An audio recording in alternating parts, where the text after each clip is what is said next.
tairanga mai e te motu nei, tairanga mai e te ao nei, manawa hikitia mai, manawa hapainga mai, kia piri mai, kia tata mai, e hai. Tēnā rara tātou katoa e te iwi, nau mai haramai ki tēnei hōtaka whakāta Māori, ki te rohe o Tāmaki Makaurau, te kura o Westlake Boys, kai konei mātou, mō te moana nui ārehua, mō te pōro kaukau, rua mano rua te kaumā 5 mō ngā taitāne, I tēnei wā ko ngā kura e rua, ko o tautahi, rātou ko Shaw School,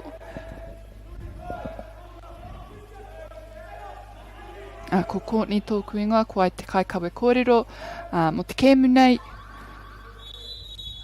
he mea nui hoki kia whakanuia i ngā kaitautu ko tēnei kaupapa, mea rawa ake ko rātou, ka kore e nei kiriata, e nei whakāturanga e tai atu kia koutou mo ngā whānau, te taia te tai ātinana atu ki e nei kēmu, no reira ke te mātiki i ngā wāhi maha o te motu, ko rātou ko Nativa, Whakāta Māori, Bunnings, Bailey's Real Estate, Caltex, rātou ko Apollo Projects.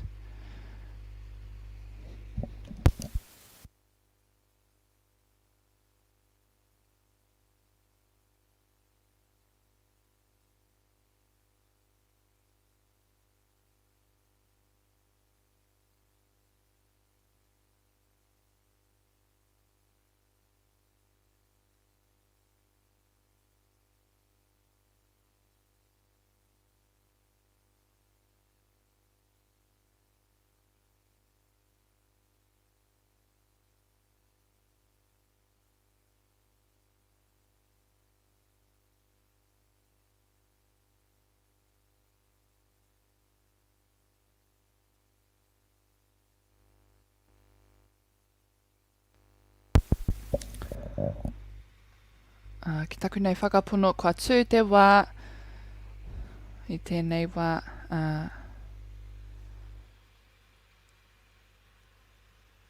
mō tētahi aitua. No reira kua puta, ētahi o ngā kaitākuro,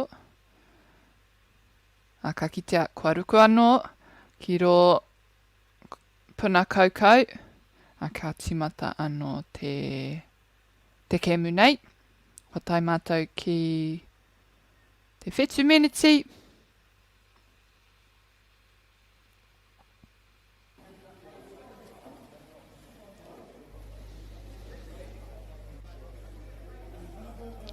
Ko te kēmu, ko te tima e mau ana i ngā pōtai whero, o te rā o tautahi, ko Shaw School tērā e mau ana i ngā pōtai.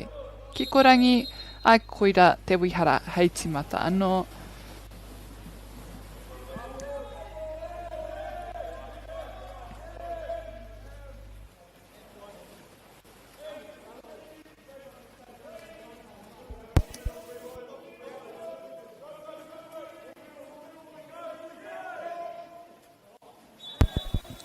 Kua ruku, ka hawhiu tā te kapara ki ro piro, engari he tuku tawhiti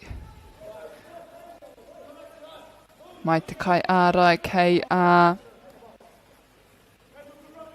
Shaw School i tēnei wā.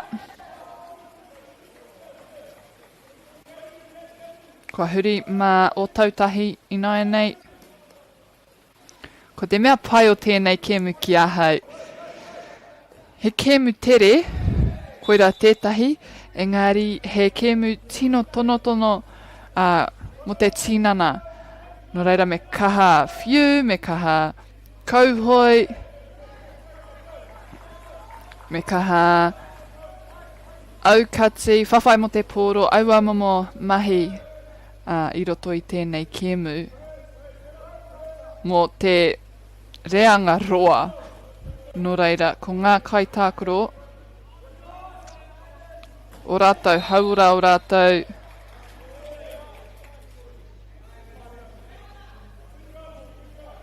kori tinana, kei tērā taumata eke.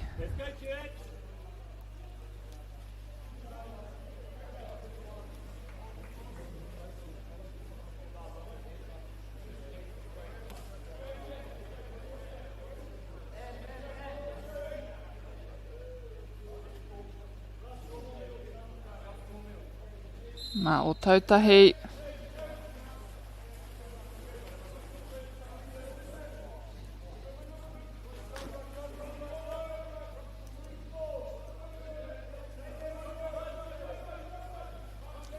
tahi te ringa, ka pai tana mahi o piki tana tinana kia whiu I tau piro engari. Ka haere whakawaho,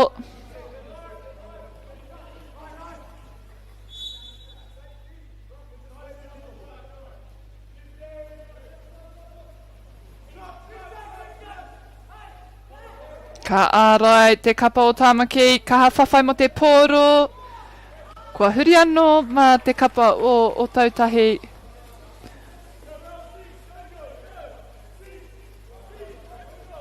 Ko rātou tērā, e angana ki tō rātou wāhi piro.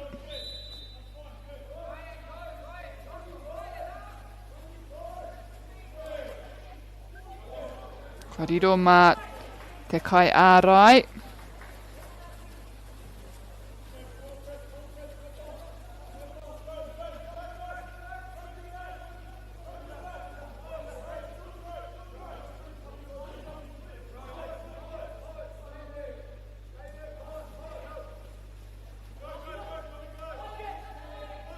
Ka neke. Ka hawhiu engari tuki te tinana o te kai karo. Tana kaha oki ki te aukati taua whiu.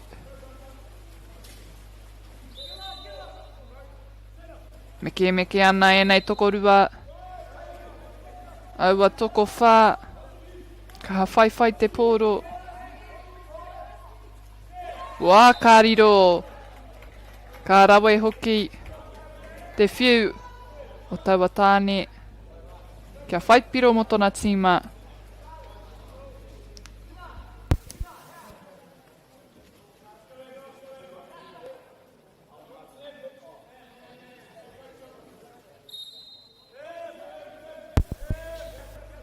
Marato anō te pōro. Ko nei.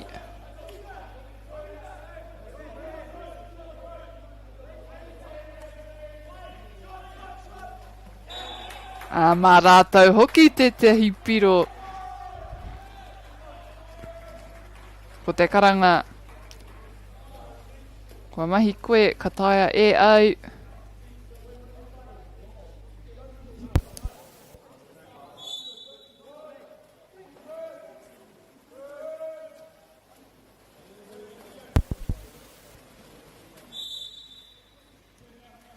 Ka riro tonu.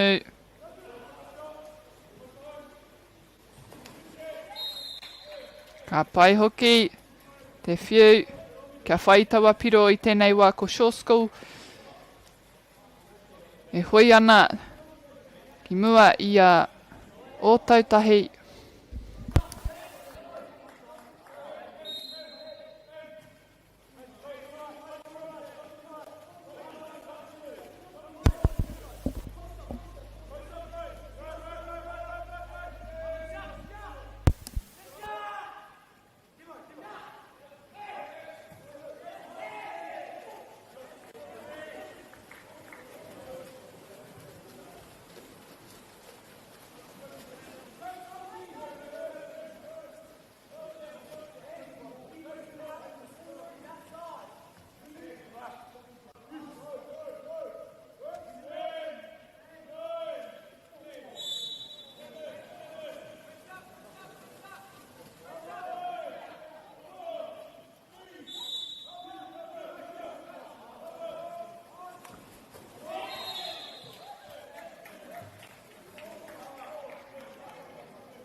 Ko Shosko tērā. Ono ngā piro, kaha rawa te whiu engari, kaha ake te ārai. Tere te whiu hoki. Pai rawa. Taua strategy me ki. Kia whiua tere.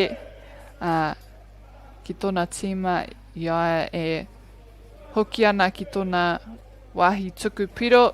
I mua i te hokinga o te kai ārai. Ka ki te tahi tīnihanga. Mo te kura nei. Paku whakatā ki taku whakapono. Ka are e kore. E heke ana te wera.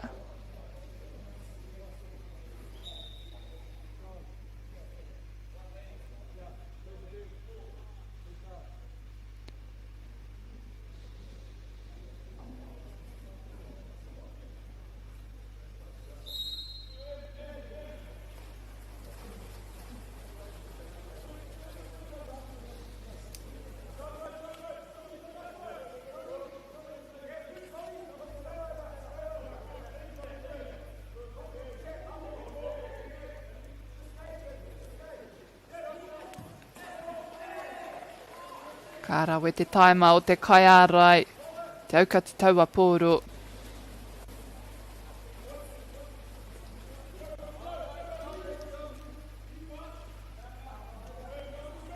O rautaki pai hoki tērā. Te noho ki runga i te wai. Kia whai taua piro. Ake te tino. Wehe mai te kura o Shaw School.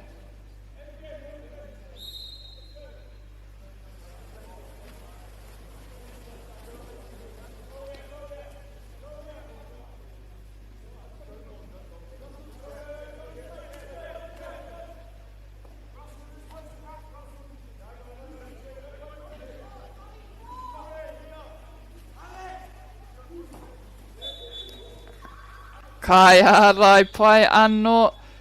Tino kahanga mahi.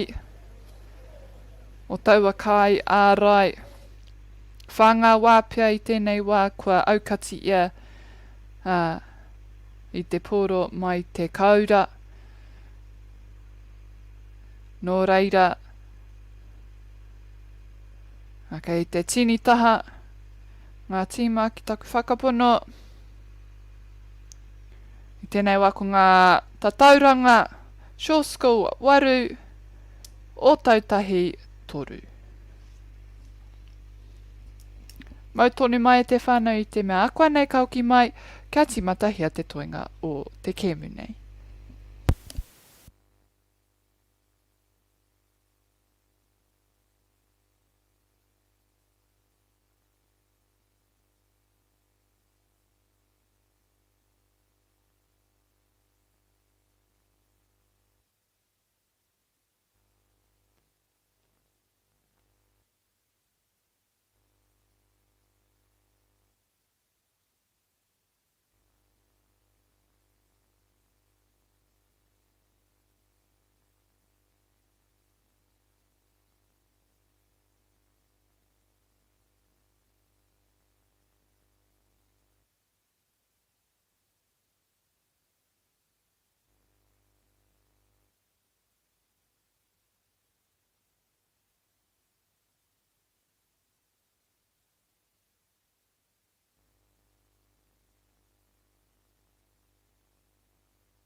Koutou te hunga whakarongo, te hunga mātaki, mena kei tāmaki makaurau. Koutou, ka pirangi ki te tautoko i ngā kēmu nei, mo tēnei tōna mana, tēnā hoake atu, e tuana tēnei kaupapa ki te haikura o Westlake Boys. Ka tāti tino ki te he rangi paki tēnei. I tēnei rangi whakatā.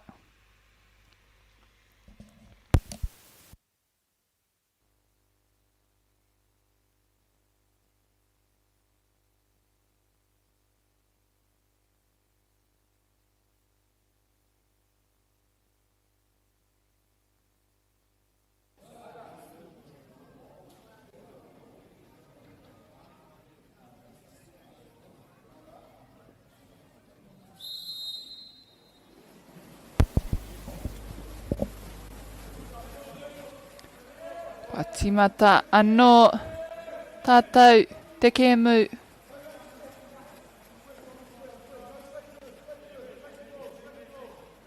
Kei a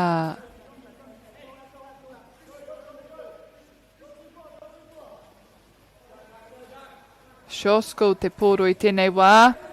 O kaha weti weti haere te pōro.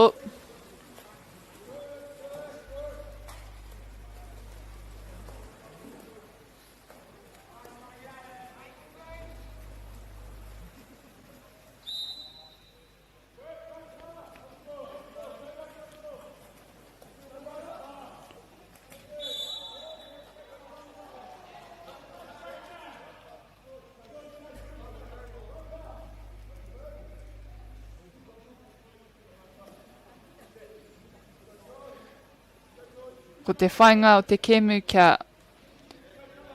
āta manawa rau I o Huariri.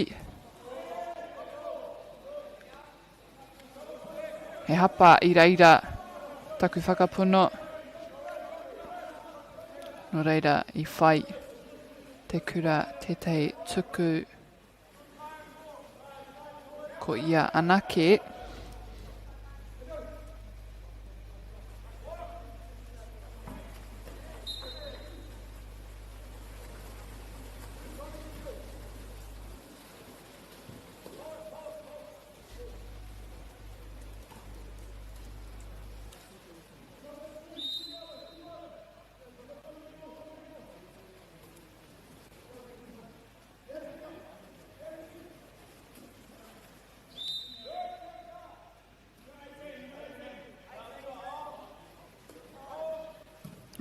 Patu atu.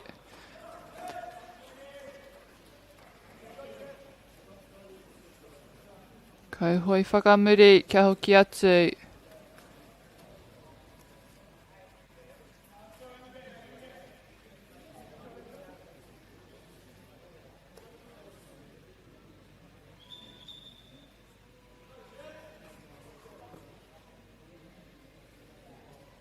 Ka timata anō pia.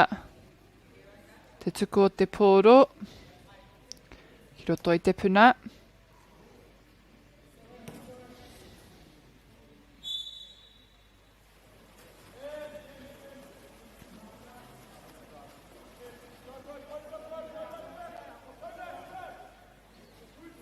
Ka neke neke kia whai te taitangata wātea. He rautaki haupia kei te haere mō ngā kai ārai. Kua riro. O ka tuku tere nei ki te tona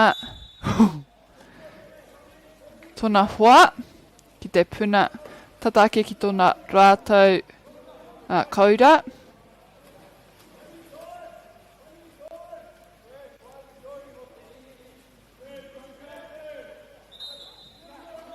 Whawhai haere mo te pōro. Me puke ngā rau mo tēnei kēmu, tēnei hākina kina.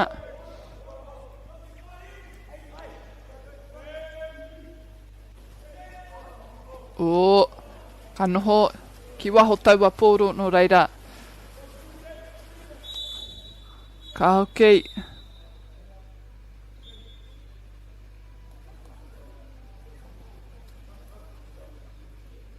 Ka kite ētahi tinihanga kei te haere mō ngā tīma pia. A ehe. Paku hui hui, paku kōrero.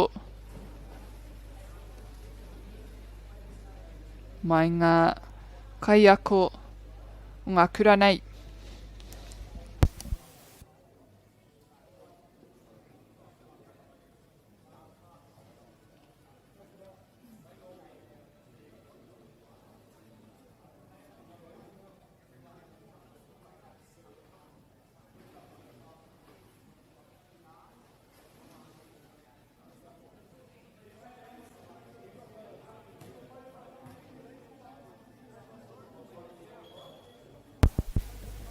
Ka tahi anō au kia whai I ngā rārangi ingoa mō ngā tīma nei. Nō reira, mena ke te pānui tika, ua te kite ngā ingoa. Nō reira, ko te kēmu, ko te kapa o Shore School, ngā kaitākuro ko Alex Wolf, Jet Simmons, George Kennedy, Charlie Covis, Cooper Simmons, Jonty Jagger, Liam Sidwell, Charlie Lucock, Harry Pollett, Harrison Bunker, Tommy Mikes, Russell Van, and Henry Frape. Ka rehe ingoa tuatahi mō te kapa o Otautahi. Nō reira, kia mātou o rātou ingoa whakamutunga. Al Kirby, Al Hoga, C. Locker, C. McGlenn, Z. Mortnick, E. Boyle, Al Cromit, H. Jeffs, J. Gibson, Al Cedric, C. Gillard, R. Wallace, and O. Leach. Koe ranga kaitākuro mo ēnei kapa e rua.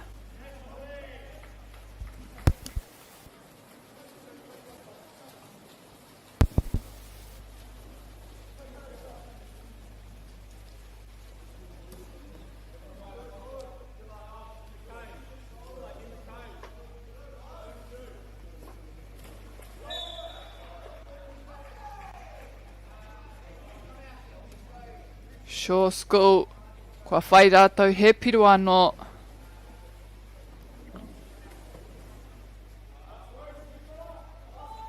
Nō reira, kua riro mā o tautahi.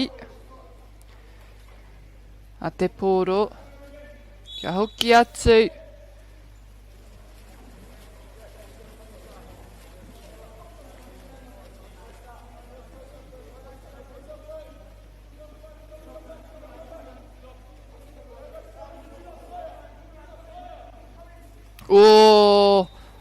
Pai te whakaaro, pai te rautaki. Te āta kārewa, te āta neke neke. Me te whiu, engari, kua aukati. Mā Shore School ina nei.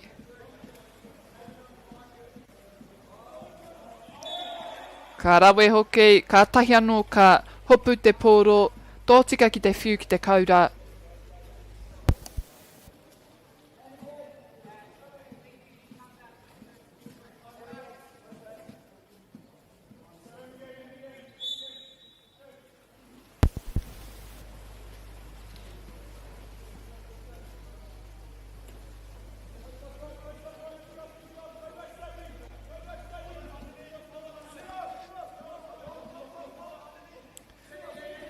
Kia hapea te rautaki o roto nei. Awhiu. Ngari he pai te taima o te kai karo, te kai ārai.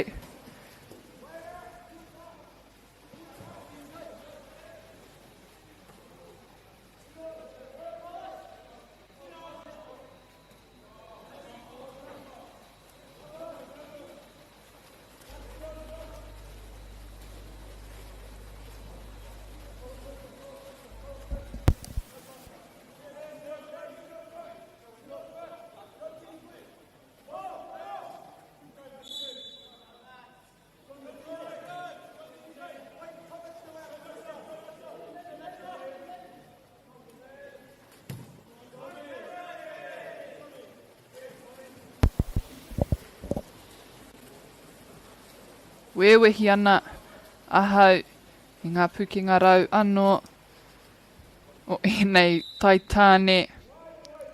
Ka hakarewa mo te wāroa.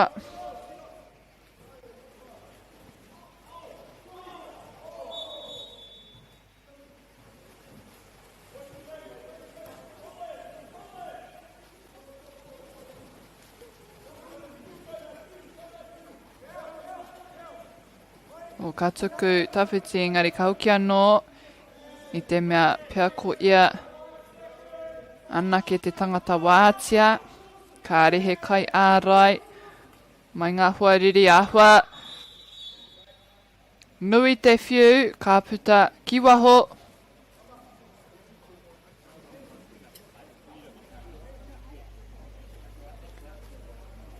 He wā anō pia kia ui ui. Me o rātou kai ako kia whai i ētahi tohu tohu hau.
Te prakatihi pea tētahi o ngā kaitākuro o tautahi.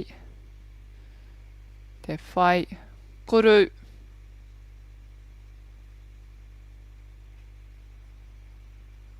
Me kaha ngā waiwai ne mo tēnei kēmu. Kia pana i a koe i waho i te wai.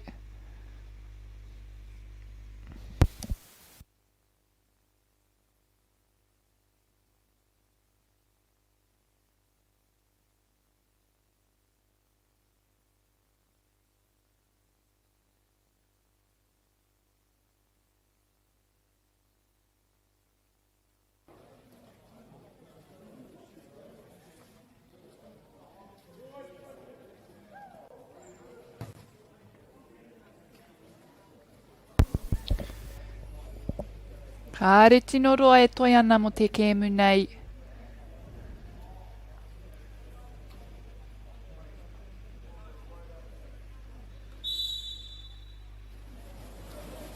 Ka kite ia rātou. Mā wai te poro kua riro mā te kapa o tautahi.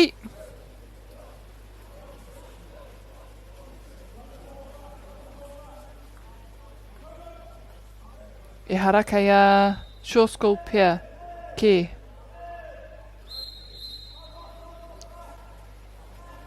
Ko haere whakawaho no reira ka huri te poro. Mā o rātou huariri. Ka tuku tawhiti.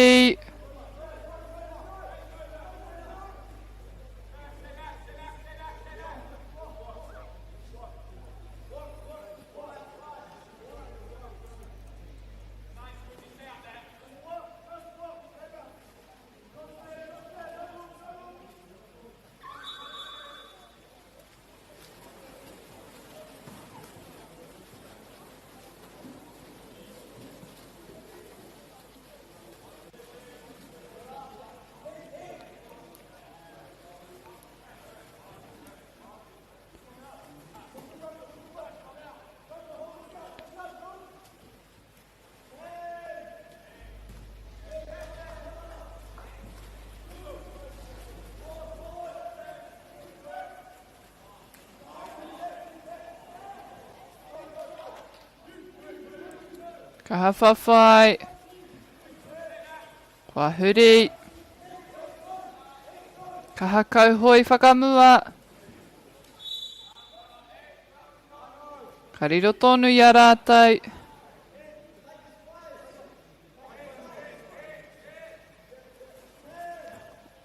O i te āhua. Pau te wā, no reira i whiu tere nei. Ka aretai te whai te kaura.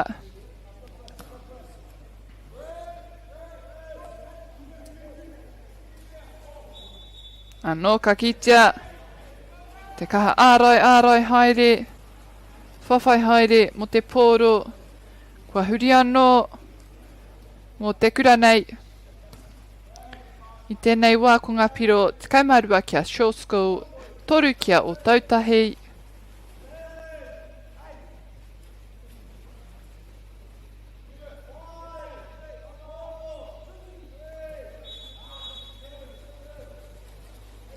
Haupau haere te wā.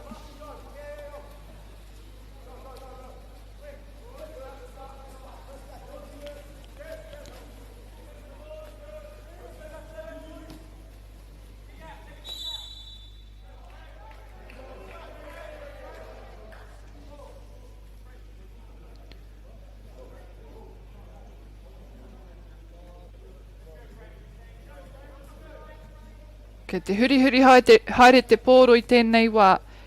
He roanga tēnei, kāre te tai kura kua whai piro.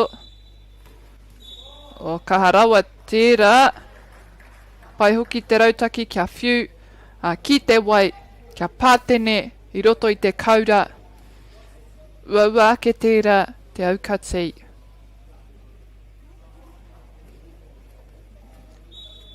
Nā ko o tautahi kua whai piro anō.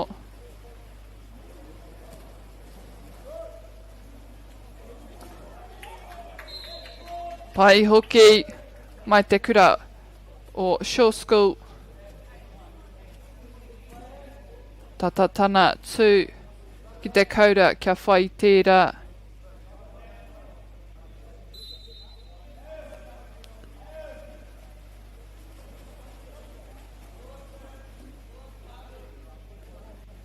O tautahi.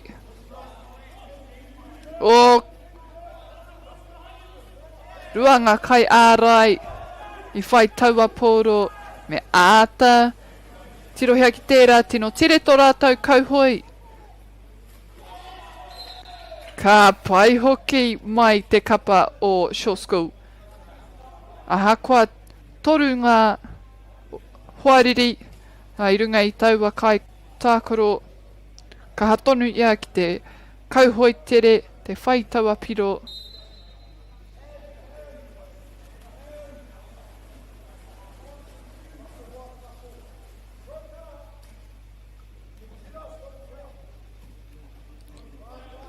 Me tino āta mōhio, āta whakarohia mō ngā tangata kai muri I a koe, kai mua I a koe, kei tō taha hoki I te mea. I etahi wā aha kua tō kaha aro atu whakamua ki te kaura. Kai reira tētahi I muri I a koe, kei tō taha rānei e whai ana te pōro. Kia tango mai o ringa.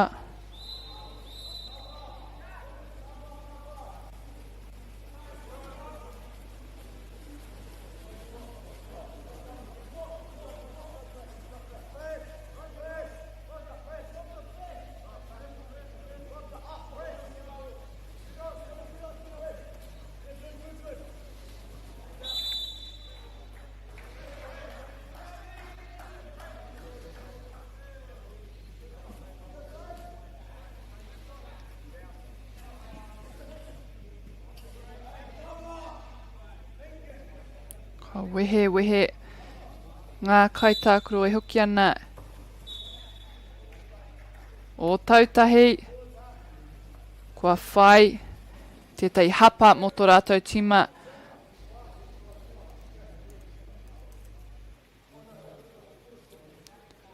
No reira.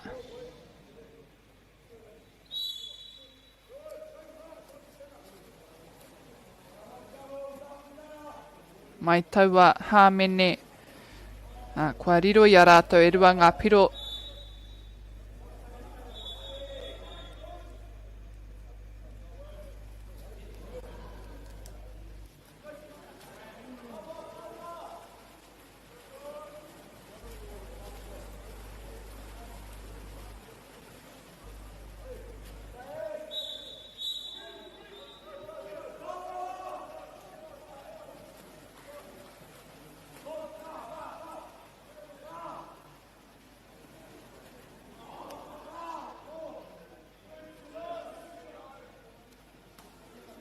Ahi te ringa ka whiu. Tuku uti ka tuku. Whai muri i tana tuara. A ka haere ki te whai te poro hoki.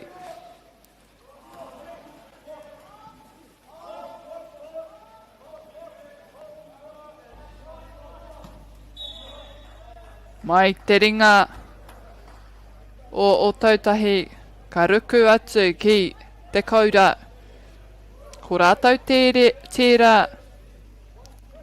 e ngau ana i ngā waiwai o Shore School.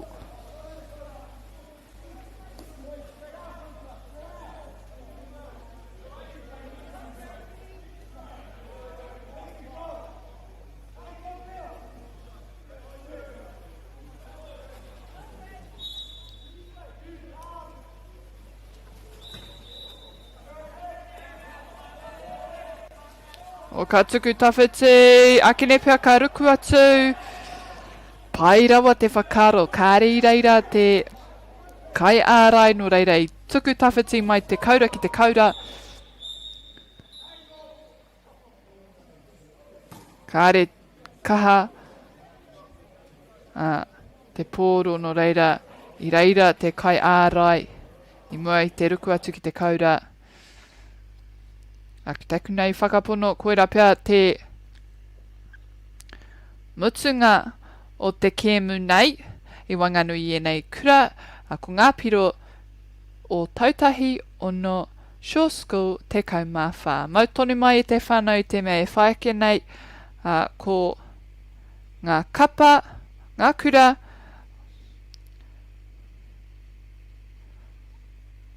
o St. Joseph's rātou ko Melbourne High.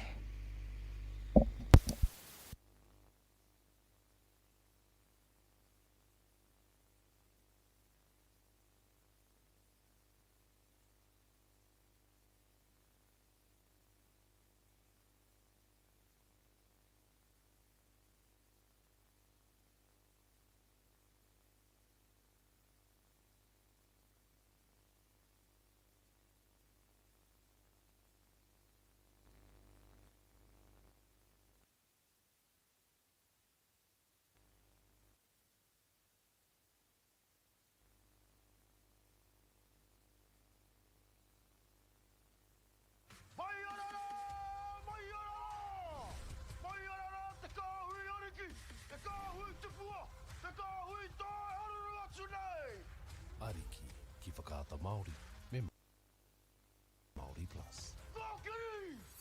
Okay. Yes. Okay. Yeah. This isn't about long-distance calling, technology, or living overseas. Do I have one more bid? Thank you. We're going to go one. We're going twice. And we are sold to the Kiwi phone bidder from Manchester. It's about Bailey's finding buyers that others can't. Sport is about more than just the game. It's about going from teammates to best mates. It's the high fives and helping hands. It's learning when to back yourself or back your buddies. It's actually being excited to get out of bed early on a Saturday. Sport is about more than just the game. That's why Caltex is proud to help fuel school sports. We love seeing sport in young people's lives. We know it plays a huge impact in what they can do and the opportunities that they have. And funding is a real challenge. We know that a lot of schools face that ongoing, and the reality is if you go to a lower decile school in New Zealand, you are less likely to be able to afford to participate in sport. Obviously, having come through it myself with kids and being one of those kids myself who played sport, I know how much it defined who I was. When I was 12 years old, I made a rep team in soccer. And the guy, the manager, stood up and said, right, the fundraisers, the track suits are only $20. And my mum looked at me and she started crying and she said, I can't afford it. And now being able to take that and go, I can't fix it all, but we can help and try and give to those people who are going through tough times. It's a real privilege, but You know, for us, we want to see others get involved in this. This is not a selfish thing for Apollo. This is about how can we get the bigger community, the bigger, whether it's construction or other businesses, to get involved in this. Look, there's so much need in the schools, and it goes beyond just sport. There's arts, there's culture, there's a lot of things that kids miss out on. And so to have businesses step up and want to be involved and to help is a game changer for schools. It really is. They're so grateful for it, they're so appreciative of it, and they do amazing things with it. So every dollar has a huge impact on helping these schools.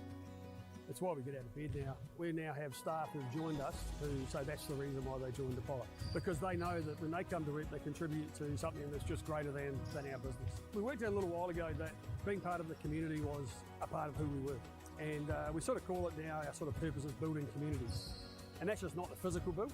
It's actually been able to help and contribute to the communities we operate in. And you know, when we now pitch to our clients for projects, it's the very first thing we talk about. It's not the last thing, it's the first thing, because clients want that, you know, whether they're a council, whether they're a corporate, it's part of where they want to go. And when we can show them what their building is doing away from just the physical structure, they're having an impact on the communities. It's very, very powerful.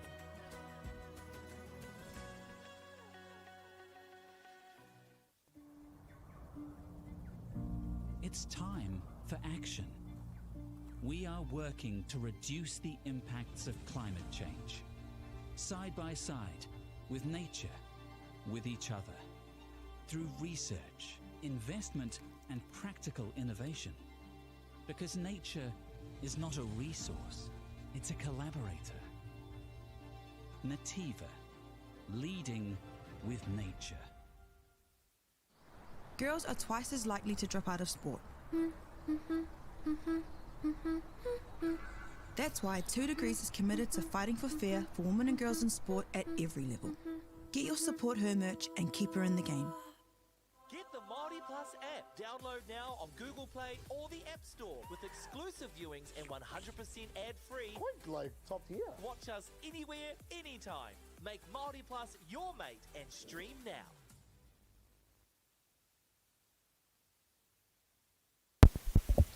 Nau mai hoki mai anō e te iwi. A ki tēnei hōtaka whakaata Māori.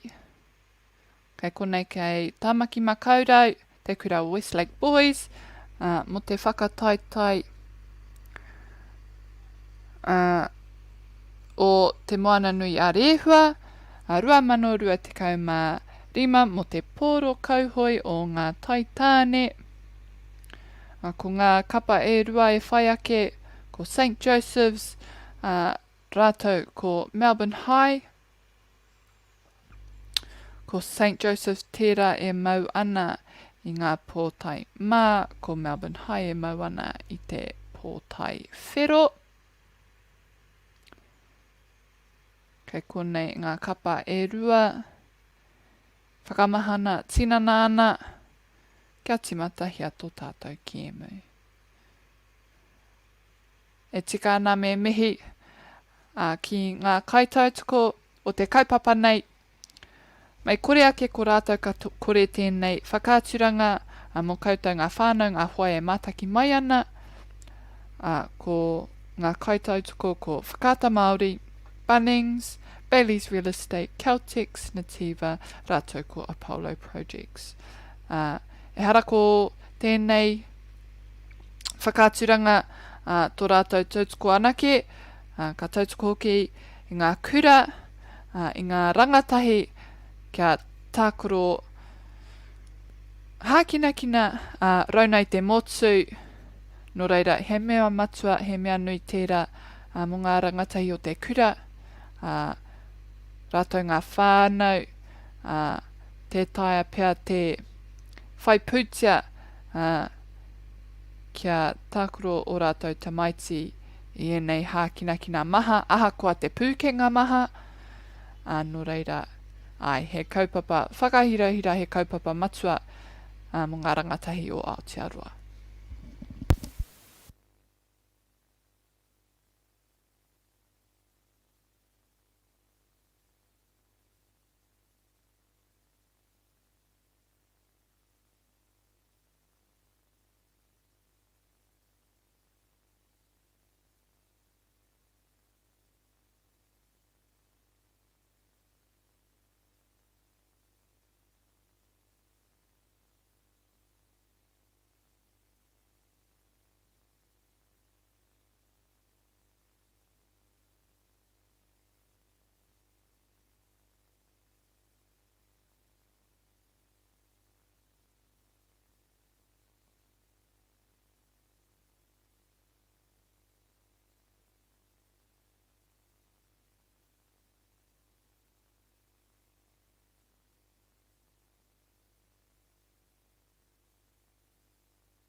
ngā karanga whakamutunga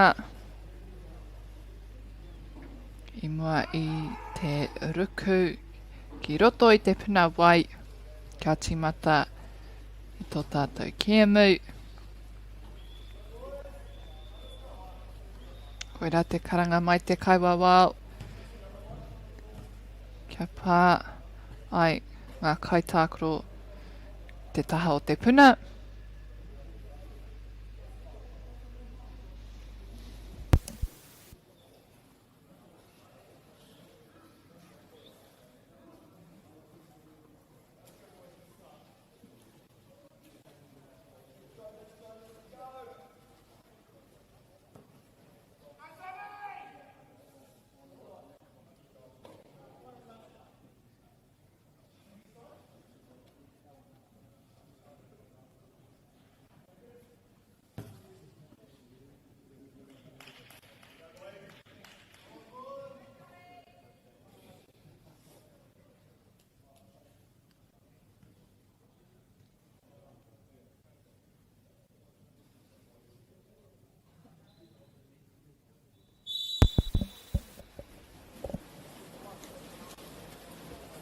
Koira te wihara, kua tukua te poro ki rō wai.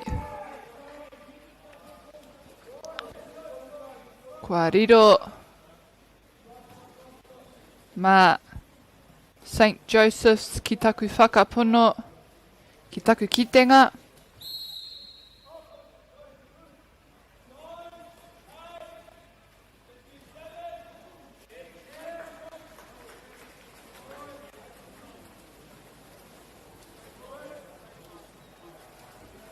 Kau tā whai ana te kapa o Melbourne.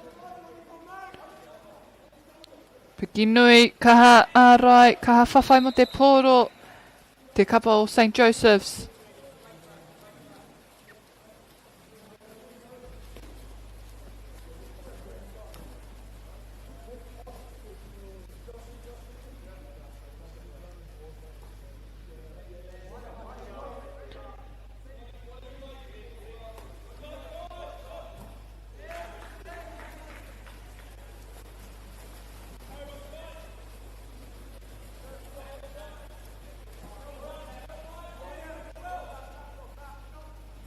O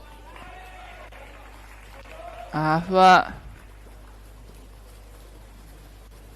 tītoki taua whiu no reira kua riro mā te kapa o St. Joseph's e anga ana ki tō rātou kaura.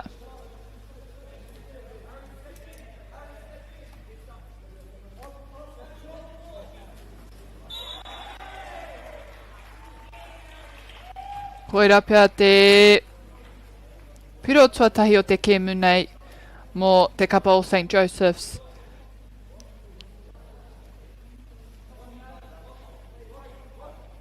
Kua kuhu mai, kua ruku mai, te tei kaitākaro hou.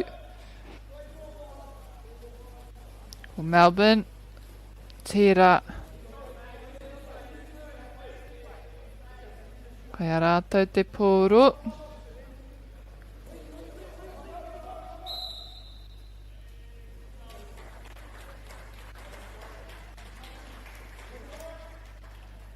He rautaki pai mai te kapa o St. Joseph's, te kaha whai i te tangata. Kai te hopu i te pōro.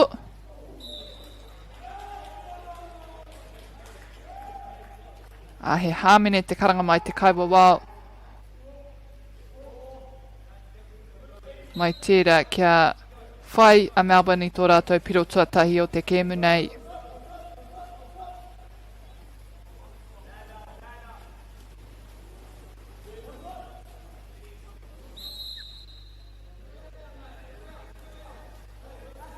Kaha whawhai, kaha whawhai.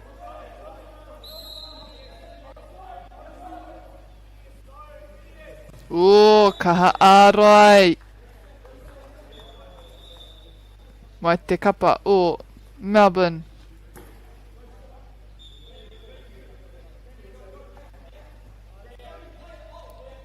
Mā St. Joseph's mai te taha o te puna.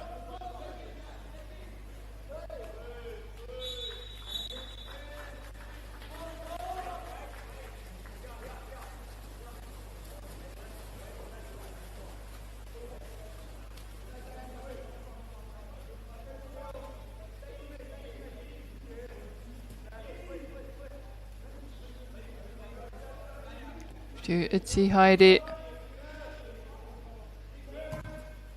Ka pāngia e te ringa o St. Joseph's.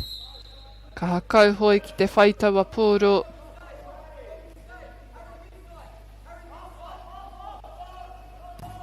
Anō ka pāngia tā rātou ringa. Te rete whiu ki te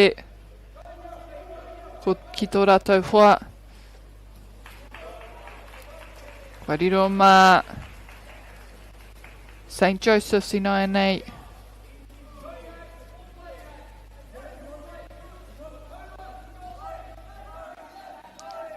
Kau tau whai, tā whai ana ngā tima. O, ka puta whakawaho. Taua pūro.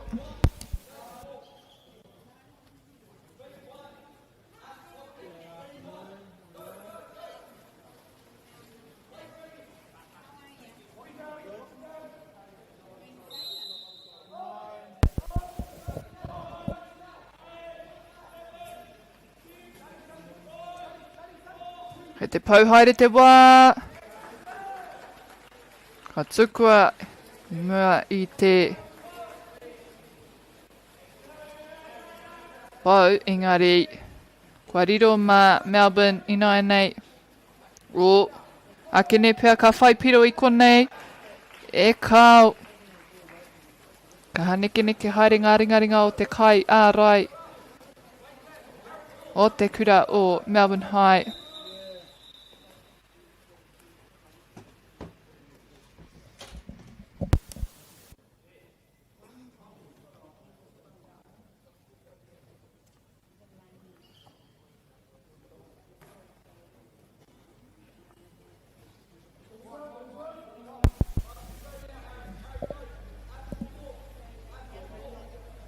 Ooh. Tikana.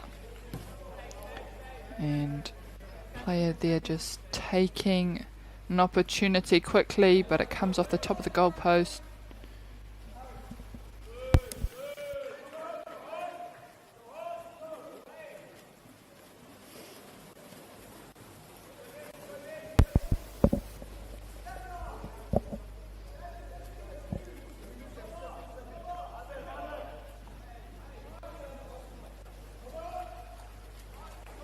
Ngā toko toru I Wainganui rā. E rua ngā tangata. Ngā wā katoa kei runga ia.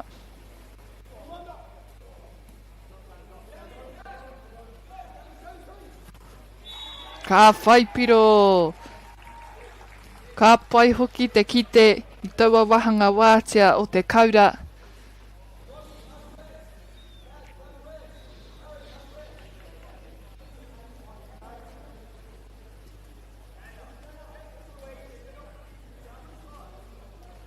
E te itini hanga kei te haere o ngā kura e rua.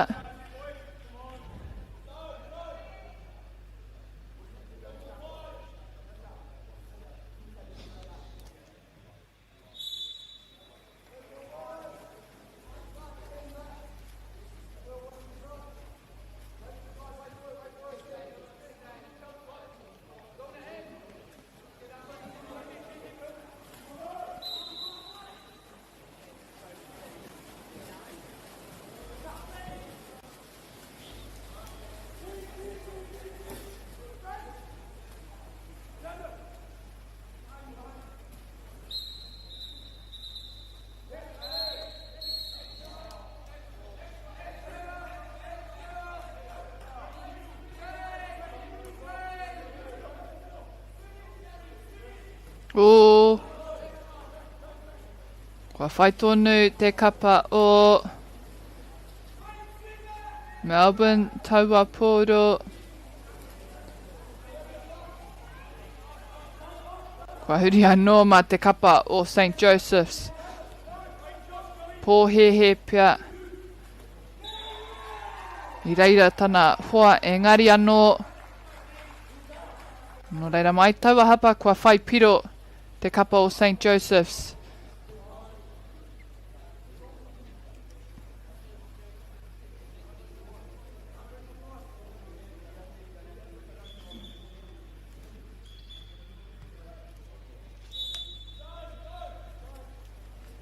kei te kura o Poipiripi, te pōro.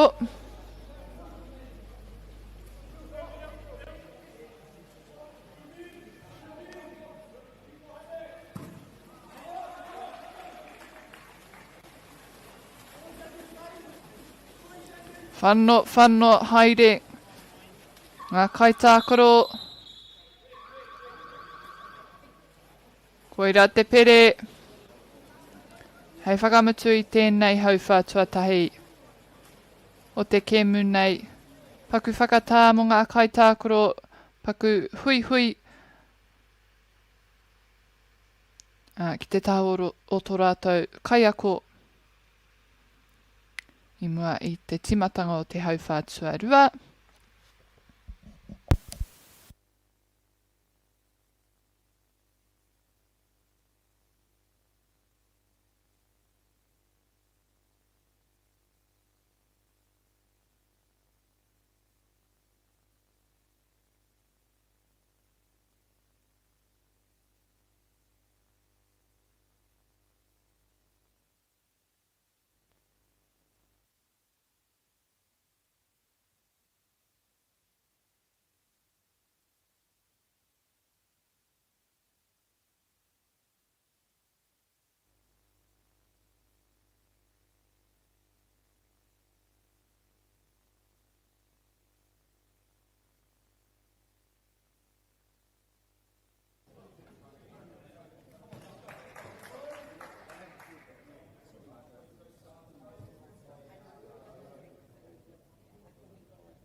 Ko tā whai ana, kia whai te pōro. Kua riro mā wai tēnei wā.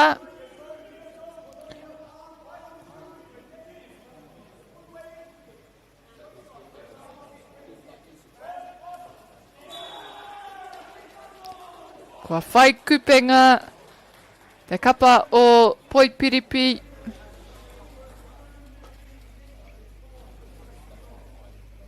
Me tō rātou kaura tuarua.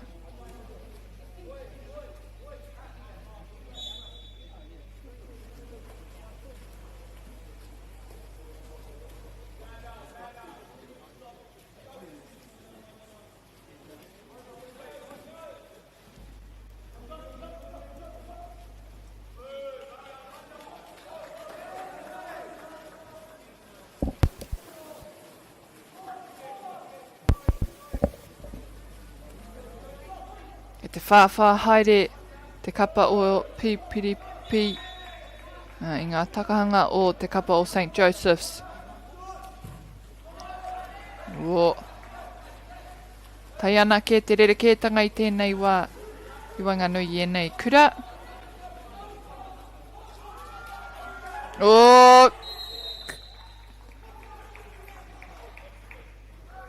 Ka ritino ki te mena I whai. Kupenga taua whiu. I riro ke. Ka kite I runga I ngā tatauranga. Nō reira. Ma Melbourne High. Te kura tuarua o Poipiripi. O ahua. Tawhiti te tuku.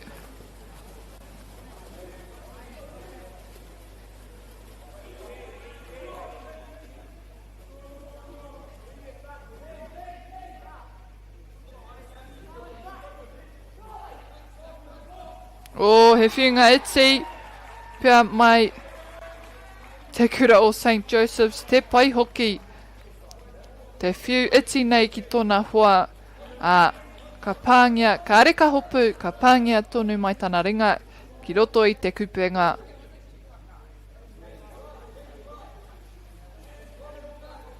Kua whāroa anō rātou i te tatauranga o ngā piro.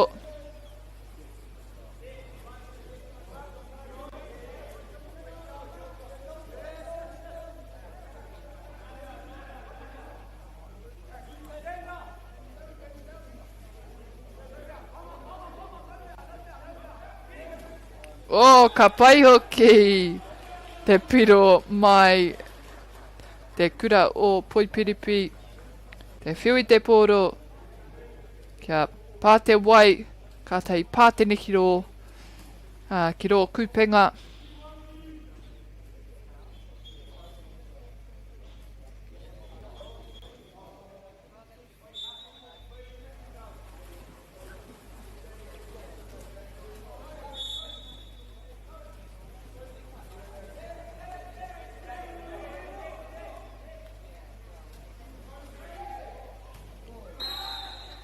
Toko toru pia ngā kai ārai i taua wā.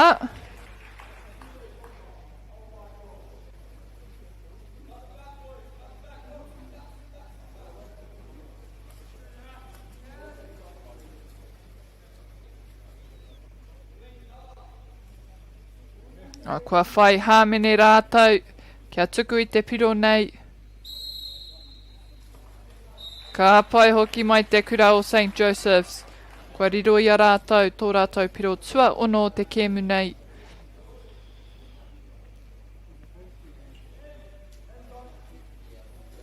Ka kite he tahi kai tākuro hau kua ruku ki ro puna kaukau.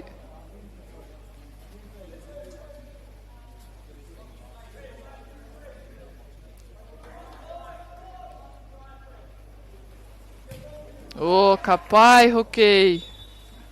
Rawe te ārai taua tuku.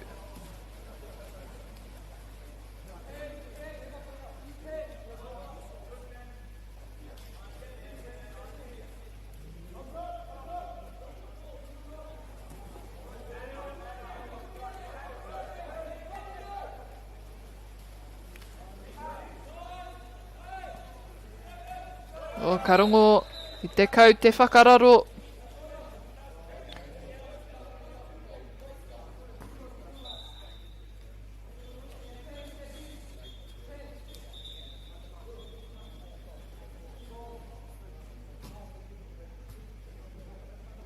Toko maha ngā pōro kai rō wai.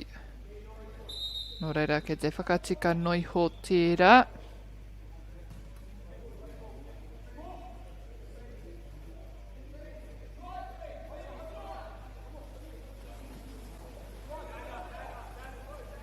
O, mai muri ka rongo i ngā kaitautoko, te whiu, ahakoa tana huri tuara ki te kupenga.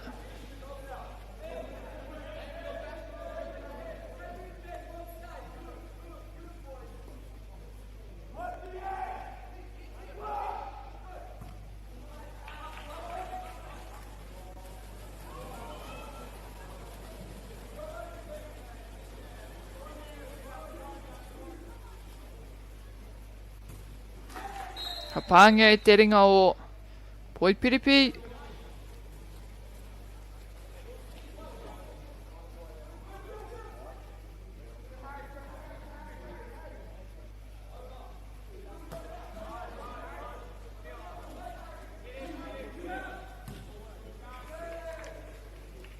Ka te ārai.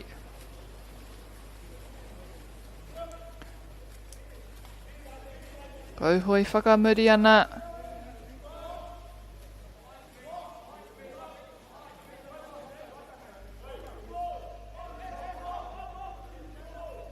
Ka kite tonu whawaihaere ana mo ngā tūnga tata ki te pau, tata ki te kupenga.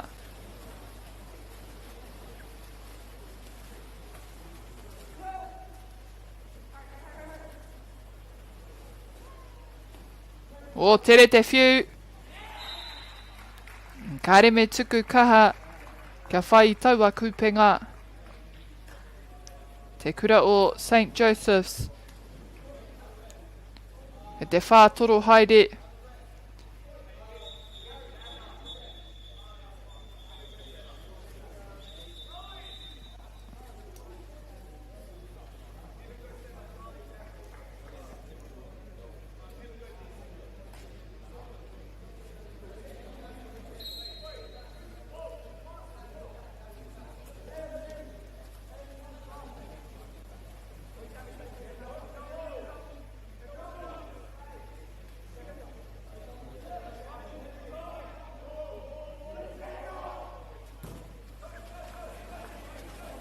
Tere te kauhoi, kia hoki, ka whiu tere nei, koera pia te rautaki.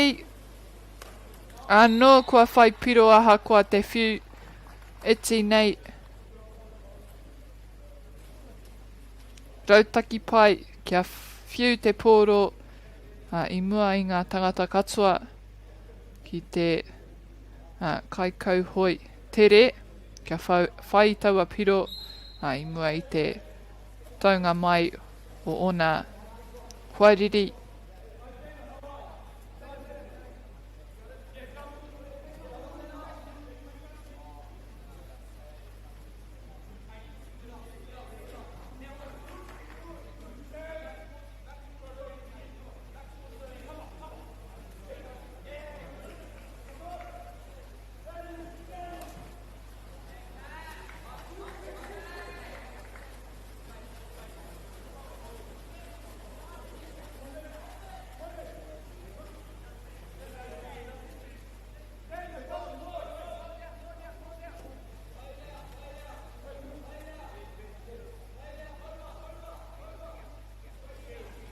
Ka rongo I ngā kaiako, e karanga ana ki o rātou kaitau tākaro. Ka huri te pōro mā te kapa o Poipiripi.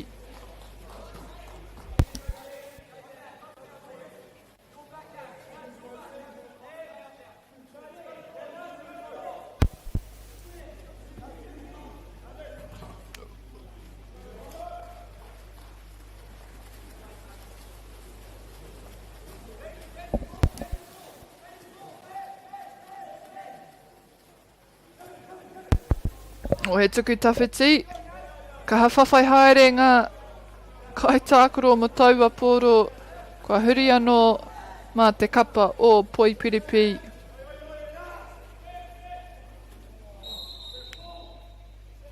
Ka kite te tere, whai taua pōro me te whiu tōtika ki te kaura. Aha kua kāre ia I tītiro. A koira te mutunga o te hau rua tuarua o te kēmu nei ko ngā piro St. Joseph's waru, Melbourne High toru. A kua nei tātou ka kite I te timatanga o tō tātou hauwha tuatoru no reira mautonu mai.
Koira te wihara kia ruku atu.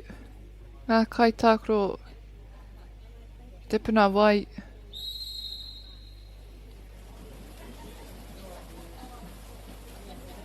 Ko Waikatai tuatahua atu. Ko te kapa o St. Joseph's.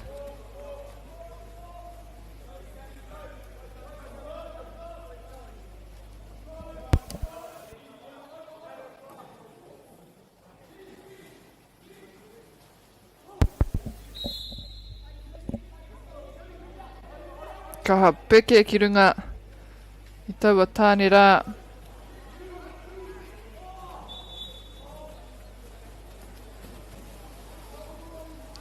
Āhua nui taua whiu kia puta I waho I te puna wai mā te kapa o Poipiripi. Ka kite te kaha ārai haere.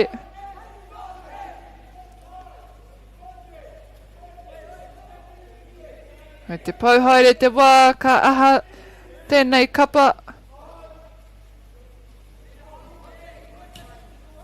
Ka whiu.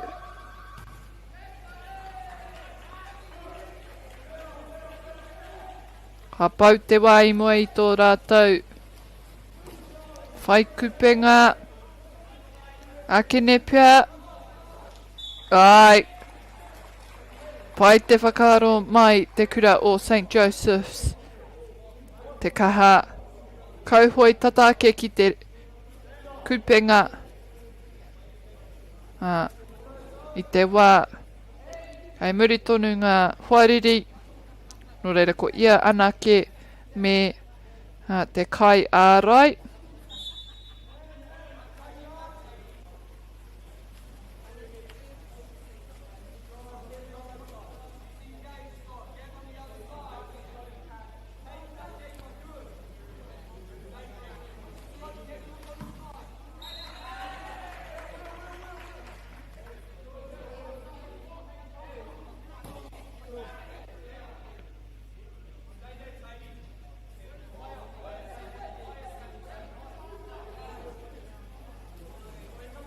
Me tere tana whiu I konei.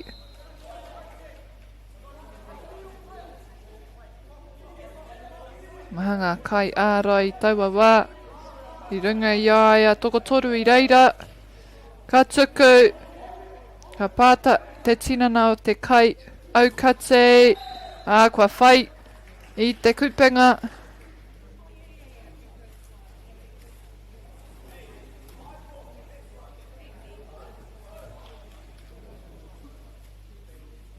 Ki taku whakapono iwa ki te whā ngā tatauranga o ngā piro.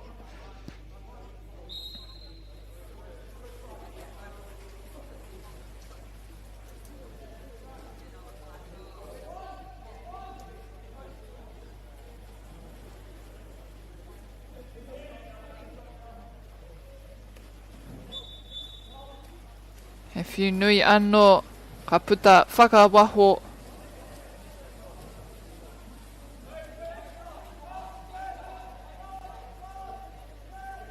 Poipiripi.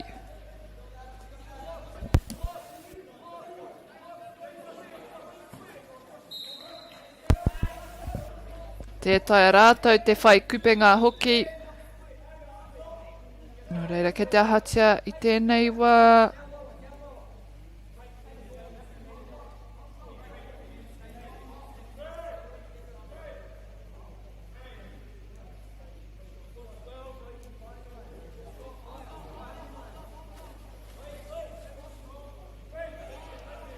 Oh! Aha, kua tana ngana kaha. Te tai hoki ia. Kua tuku tawhiti. Akene pia koinei he wāno mā rātou. Aue. E hika.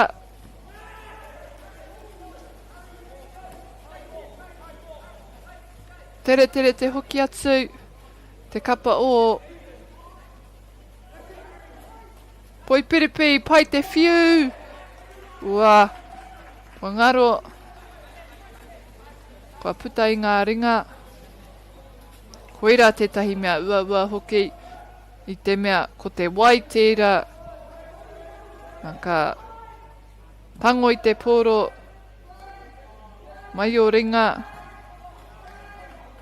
こいやホッキーこてワイホッキーペアてたいあつかいたくろきゃうわうわあけあ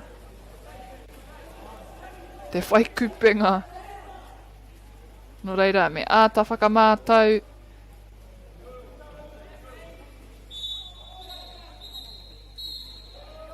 me ata tiaki i te poro rā kia kaua hoki te wai kia kaua hoki ngā tangata ngā huariri e whai te poro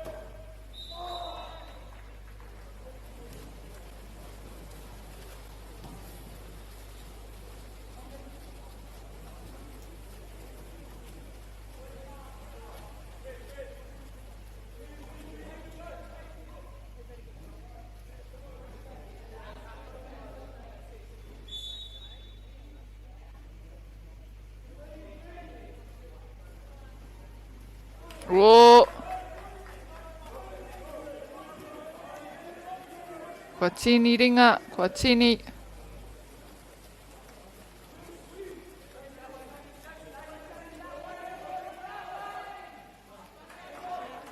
e haukotinga mai te kapa o Poipiripi.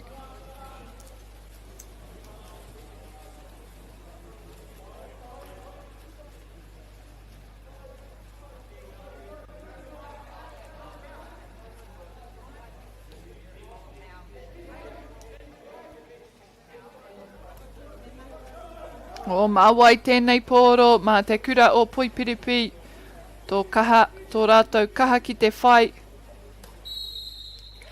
Engari toko toru pia ngā kai ārai. I whai hoki ia, kia tautoko i tō rātou kai ārai. I tēnei wā ka kite pia he hāmene mōna mo te kapa o Poipiripi kia tuku piro.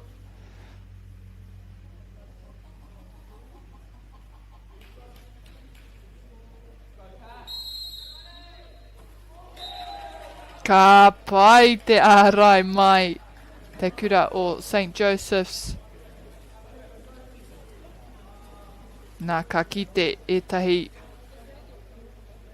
kai tākoro hau kua ruku ki ro puna kauhoi. Paku whakatā mo era atu. E putana.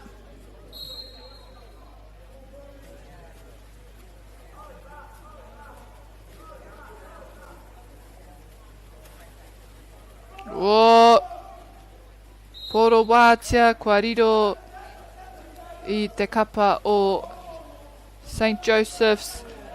Kua huri anō mā te kura o Poipiripi.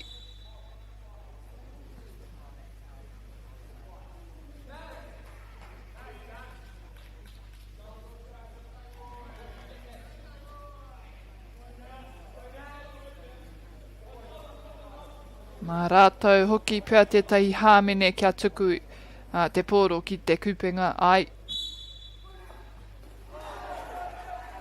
O aha kua te whai kua riro mā te kura o Poipiripi.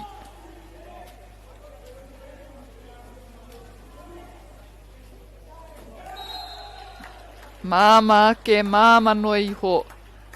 Mō te kura o Poipiripi te whai taua piro. Te whai kupenga.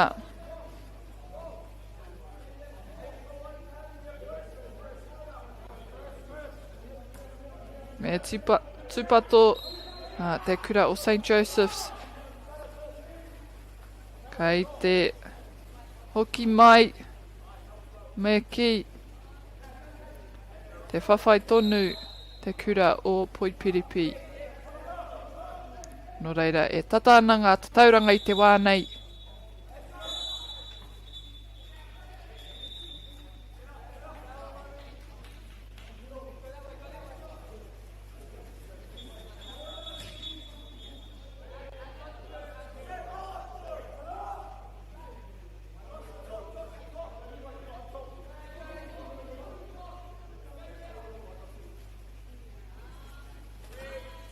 Whoa! Ka pai hoki te whiu kia whai. Pātene te poro ki runga i te wai. I whai kupenga ki muri i te kai ārai.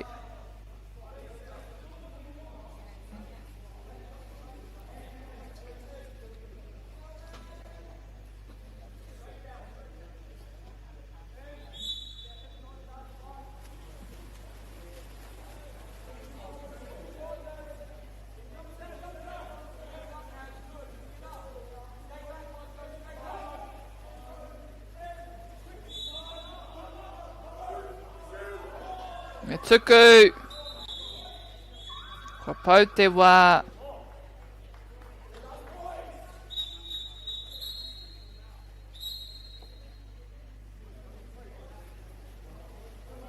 He wā tēnei kia ui ui ki ngā kaiako. Anō, kia whai tohu tohu. I mua i te hoki atu. He ua hoki tēnei ahakoa ke te whakatā me noho puku ki ro wai tonu. Whakatā ai.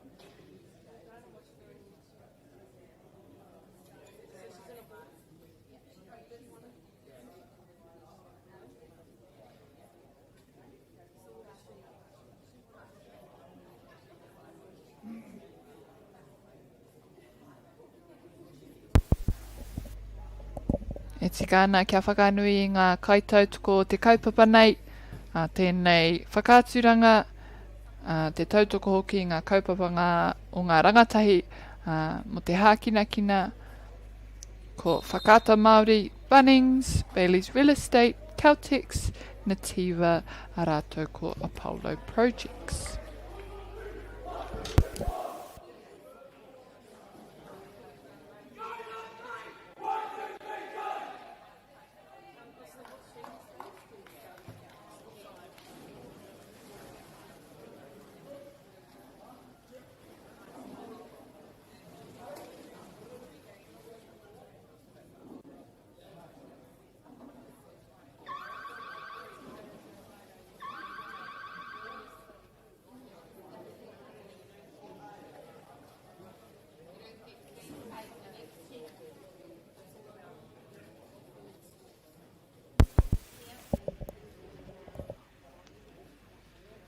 Kei ngā tahataha, ngā kaitākoro, ka tīmata hia.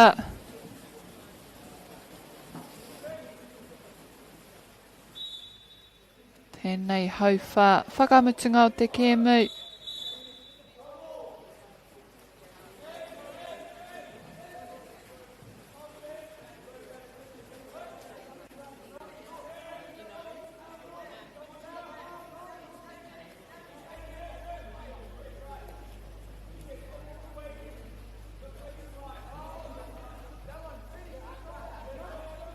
O, kaha ārai, kaha whawhai haere.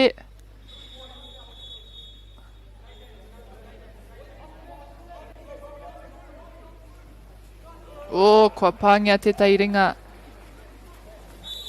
O St. Joseph's no reira kei a rātou.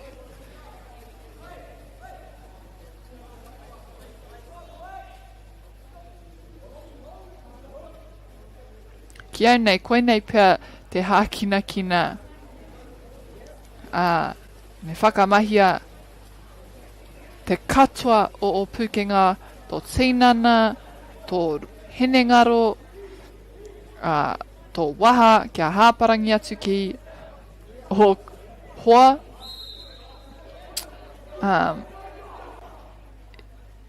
Anō tō o ringa, o waiwai. Ahakoa te whakamahi aua. Mea o tō tinana. Me ngana hoki kia kaua e toromi. Ia koe e tākuru ana. No reira, he kēmu tēnei me whai pūkenga rau, me nui o pūkenga. No reira, ko rātou ngā kaitākuro, ko autera, ka tū whakaiti i mua i a koutou. Me tō koutou pūkenga maha, he pairawa, he miharo rawa atu, te kite te mātaki.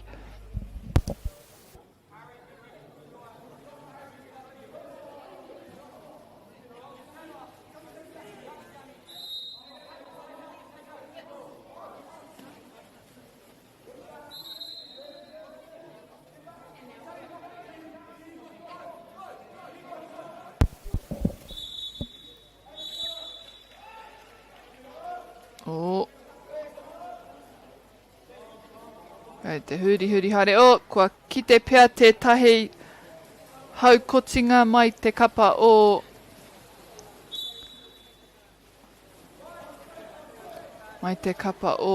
St. Joseph's. O, pai te peke o roto wai kia aukati, kia ārai taua whiu.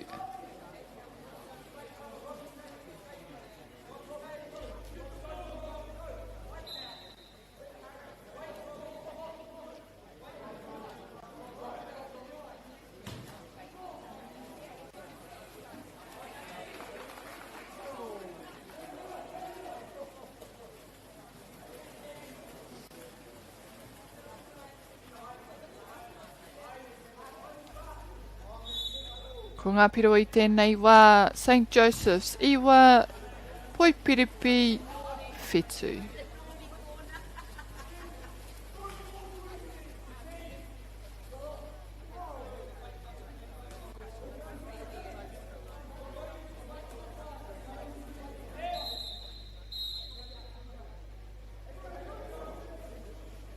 Ka kei te meke haere ngā kaitākoro. Ka whai tawa pōro o tō rātou tima.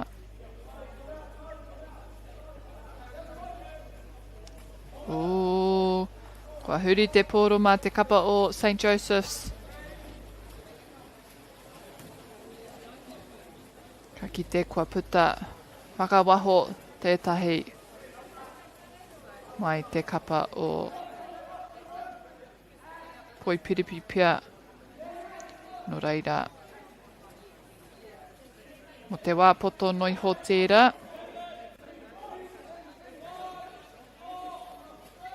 Te pauhaere te wā, Matthew.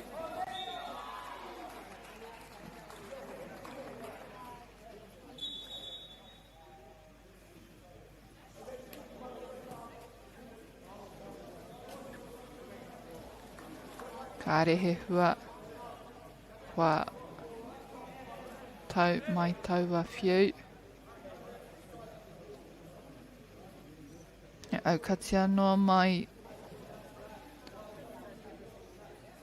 te rātu o ngā tīma.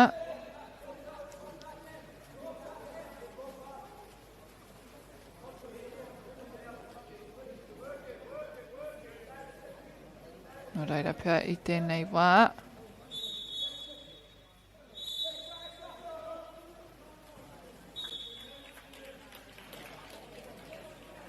Te kaumā toru ana ki ngā kaitākuro o roto te puna nei.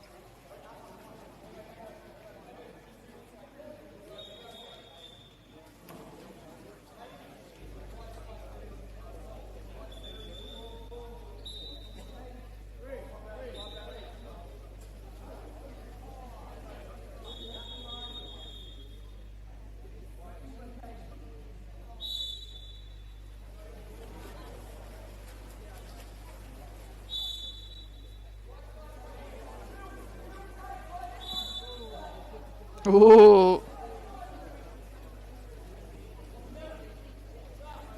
Ka puta whakawaho te pōro.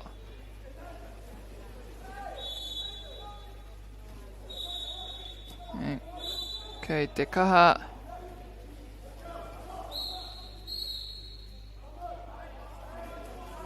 Meke.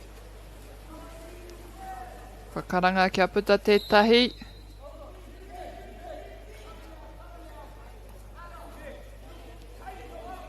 Mā te kura o Poipiripi.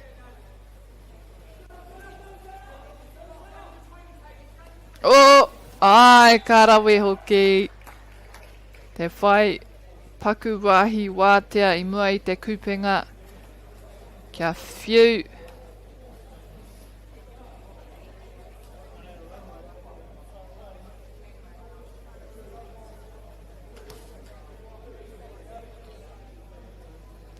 Ka re roa e toi ana mo tēnei hauwha whakamutunga. Rua piro te rerekētanga I tēnei wā.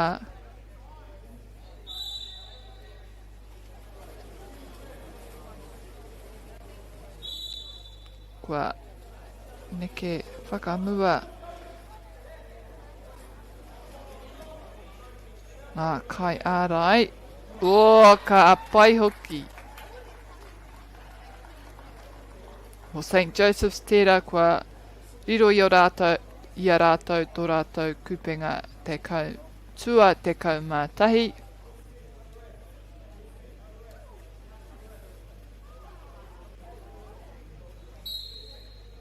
Tatiri ana mo te wihara kia whakarite.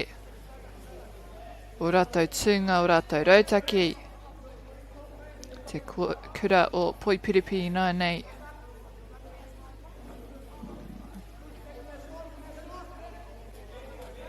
Kei te kaha neke haere kia whaihua. Engari I reira toko ruanga kai ārai. Mea rawa ke kua whai tonu rātou te kura o Poipiripi. Tētahi piro.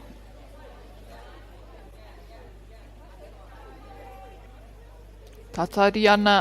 Mo te wihara, I te mea he tinihanga kei te haere.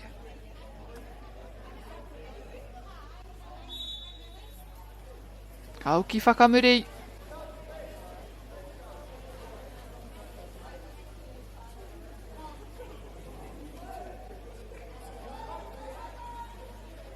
O!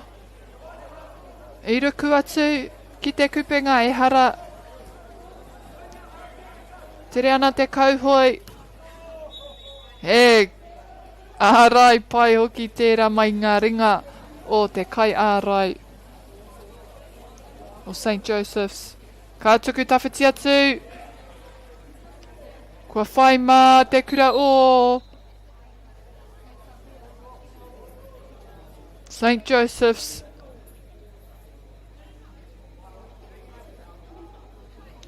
Mā rato anō te wā kia whaipiro. I te mea he hāmene.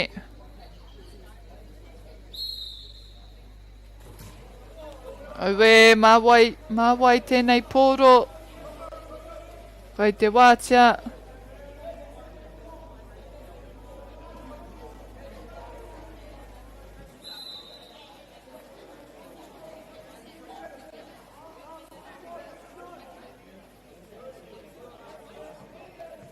Poipiripi, ka hatia I tēnei wā. O, kua ngaro, kua puta te pōro. Ki muri I ona tona tuara, ka tuku I mua I te tangi o te pere. Koira te tangi hei whakamutu I tō tātou kēmu ki Wainganui I nei kura e rua. Ko ngā tatauranga I te mutu. Ngā ko St. Joseph's te kaumātahi Melbourne High Iwa. Mau tonu mai e te whānau I te mea e whaiake ko ngā kura o Knox Grammar me Christchurch Boys.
Nau mai hoki mai e te whānau e te hunga whakarongo ki tēnei hōtaka o whakaata Māori.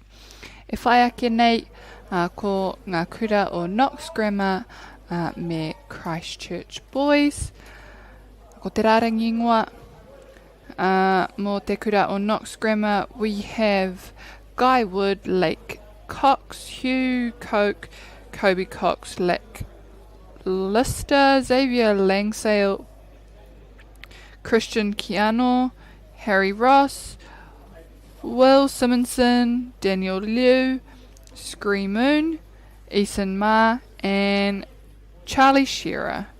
Mō te kapa o Christchurch Boys, we have Trey Hansen, Harry Hawkes, James Carroll, Elliot Atkinson, Nathan Curran, Charlie Nargate, Sam Dunhan, Tyler Porters, Caleb Hansen,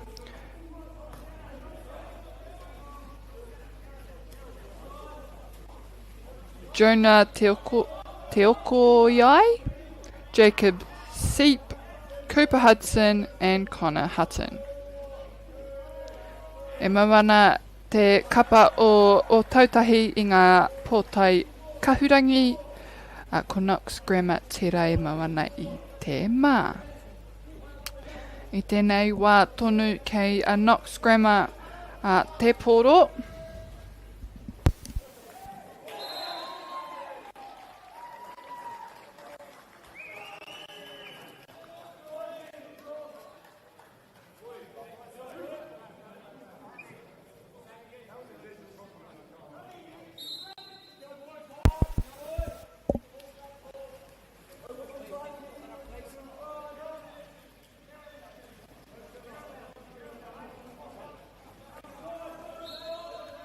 Ki taku whakapuno, kua riro mā Christchurch Boys I nai nei te pōro.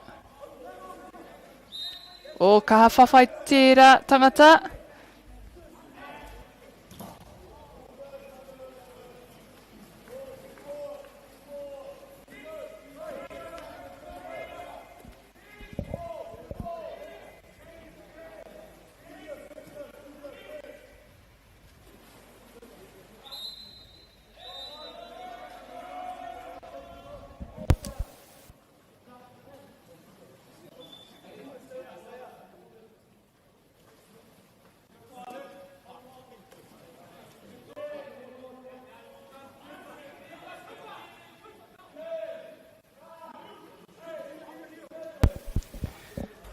Tata pau te wā I mua I te tuku I taua piro, no reira kua huri anō te pōro mā te kapa o Knox Grammar.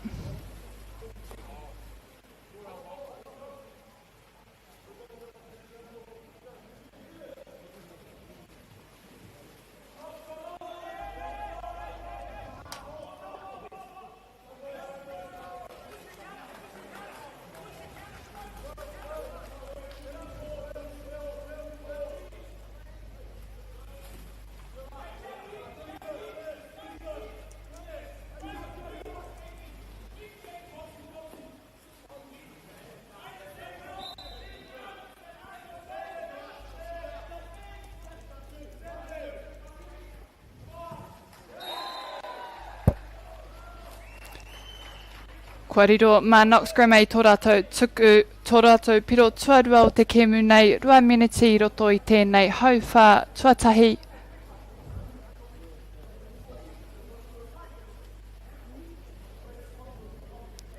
Mā te kapa o Christchurch Boys I nai nei.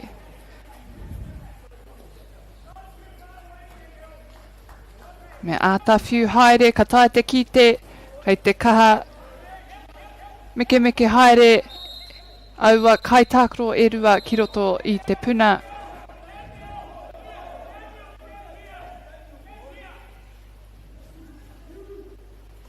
O ka tuku kahara ki te kupenga, engari kua pā, te waho o taua kaura.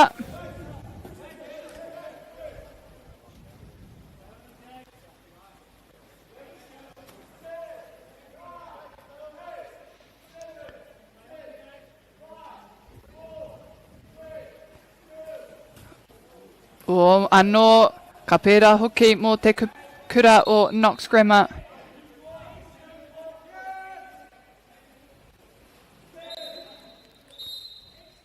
Kei te kau te whakararo i tēnei wā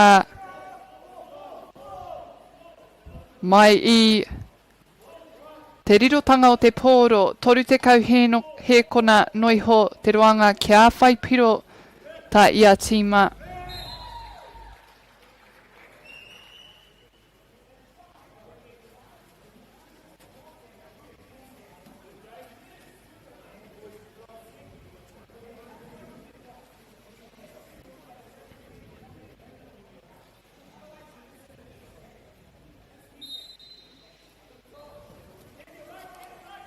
Kei te tino koki whakamua te kura o Knox Grammar.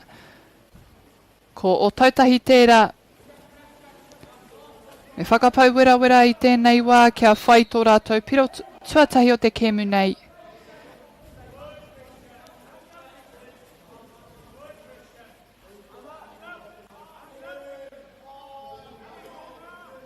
O ka kau te whakararo. Kua tukuna engari ka pātene mai te kaura hoki atu ki te kura o tautahi.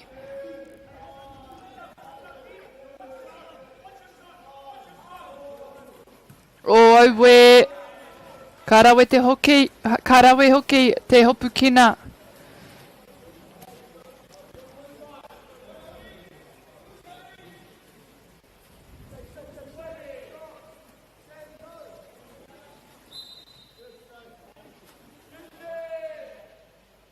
O ngana kaha te kai ārai rā, te whai i tētahi paukotinga. Hei te ruku mai anō e tahi atu kaitākoro mō te kura o tautahi.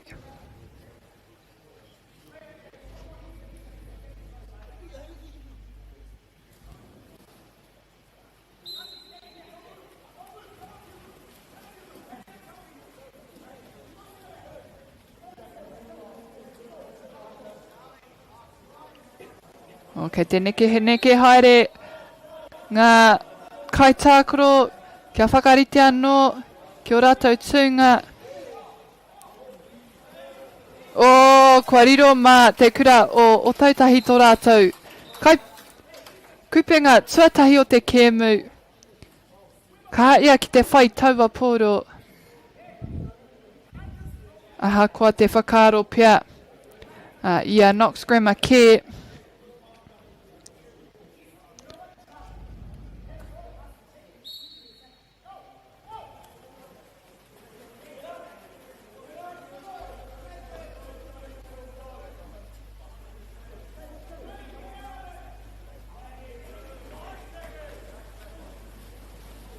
Kua huri anō mā te kapa o tautahi.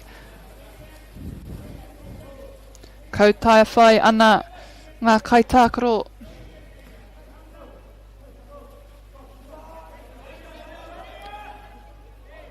Ka tino ki hiti anō. Whakapau kaha ana kia aukati kia whakakoringia. Tō rātou whaipiro.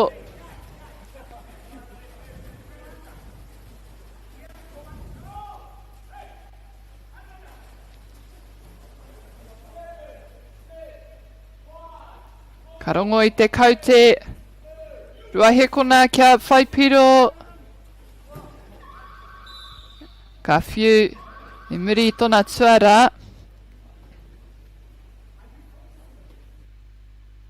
Hā te kihi rawa te ki te ahakoa kua whiu te pōro e ārai ana ngā huariri i ngā ringa kia koretai ia te whiu i taua pōro ki te kupenga. I mua i te paupautanga o te wā. Nō reira, i tēnei wā kei te ui ngā tīma. Hei akua nei ka timata tō tātou hauwhātua ruapia. Me whakanui hoki ka tika i ngā kaitautuko te kaupapa nei ko Apollo Projects, Nativa, Caltex, Bailey's Real Estate, Bunnings, rātou ko whakata Māori, mai kore aku ko rātou, ka kore tēnei kiriata, ka kore tēnei whakaturanga, mō koutou te hunga whakarongo, te hunga mātaki, koutou ngā whānau ngā hoa, o enei taitāne.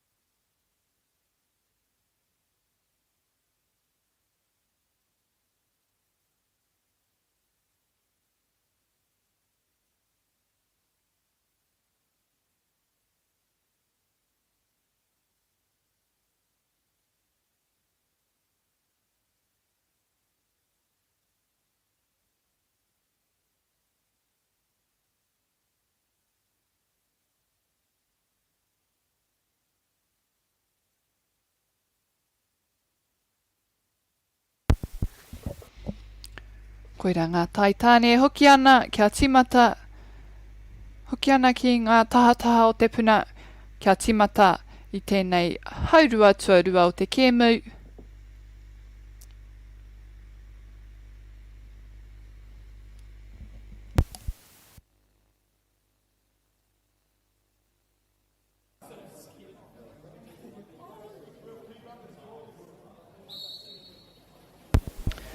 Koutou katahi anō kia hono mai, ko tēnei whakataitai mō te moana nui ārehua, 2,215 mō ngā taitāne o te kura tuarua 2,215.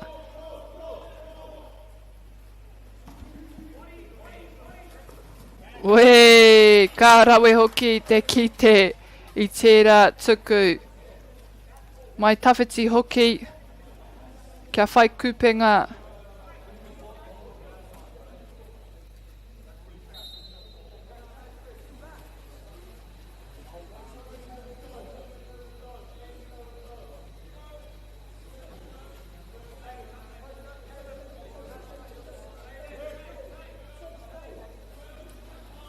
O ka hawhiu, ki muri I tōna kai ārai.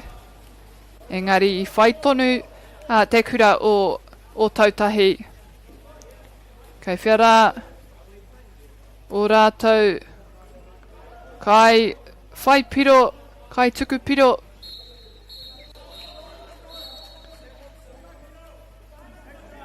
Kei te whakarite anō kia tū ki tētai wāhi pai ake.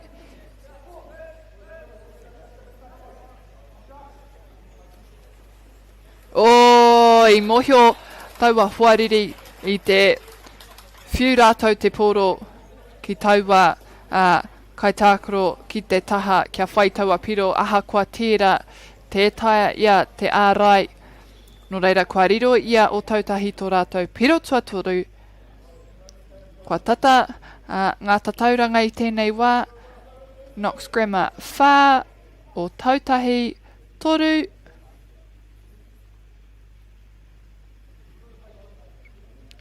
E tatiri ana mo te taua wihara.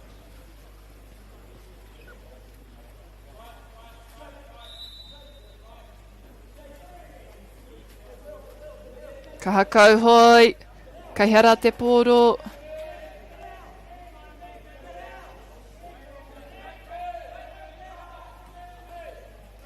Whetū he kona, engari kua huri, mā te kapa o tautahi.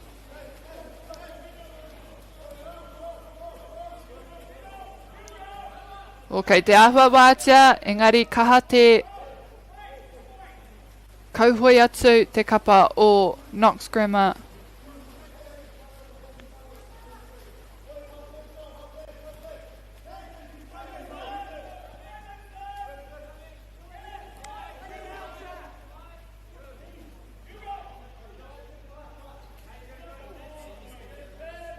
Panganga haere ngā tokorua rā mua I te kupenga, ka pātene mai te kupenga, ka tuku tawhiti kia o tautahi e wāti ana ka whai kupenga anō ia aha koa i reira.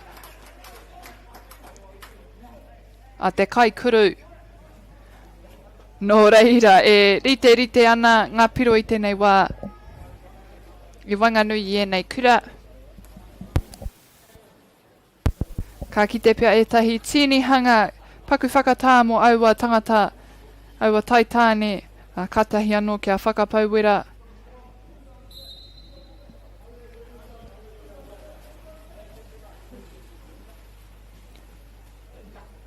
Kia ata tiaki nā te pōro, te kapa o Knox Grammar. Ka rongo i te wihara, he hapea te karanga.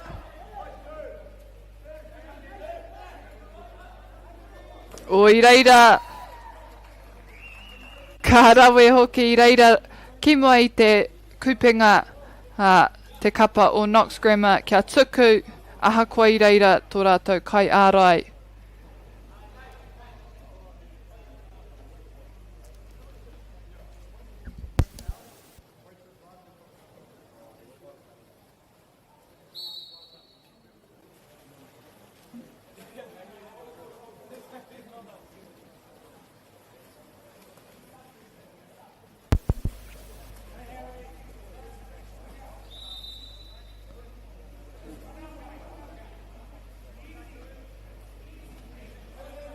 O, e tai whiu, wātia, te tai ia te whai te kupenga. Nō reira e kautā whai ana, hoki ana, te kapa o Knox Grammar. A kene pia ka whai rātou, tētahi rautaki pai kia. Whai kupenga ka kite, i te meke o ngā kaitākuro. Anō nei,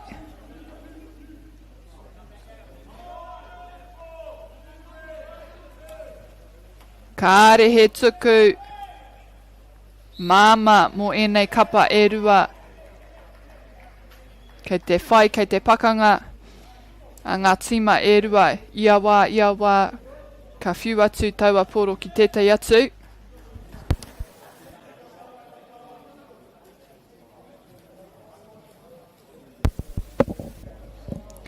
He hāmene i tēnei wā, no reira kua riro ia. Kua riro ia Knox Grammar tō rātou piro tua ono. Nā taua hāmene.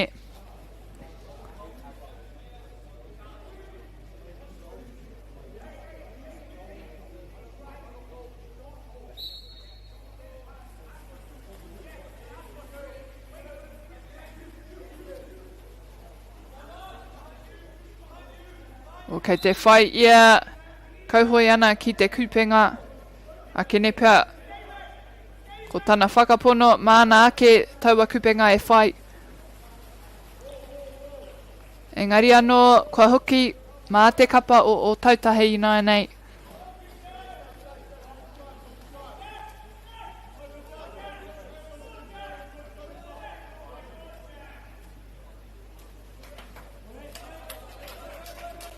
O wātia, he pōro wātia, ka tuku tawhiti, kia whai tētai tangata wātia.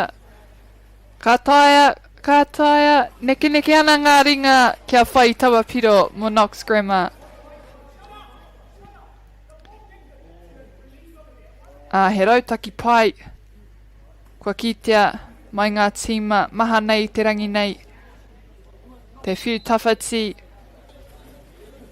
ki te kai, kauhoi tere me ki, kua kauhoi atu mai tona tīma, tata ake ki te kupenga, kia whai taua piro.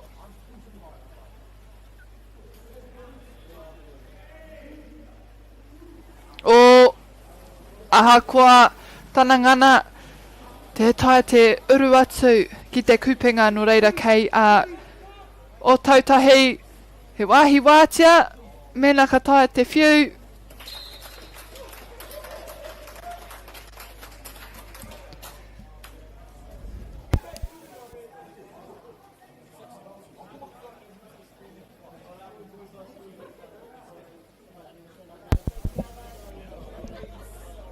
Tinihanga anō mō ngā kapa, tēnei wā, tēnei haurua tuatahi o te kēmu ko ngā piro. E rite ana.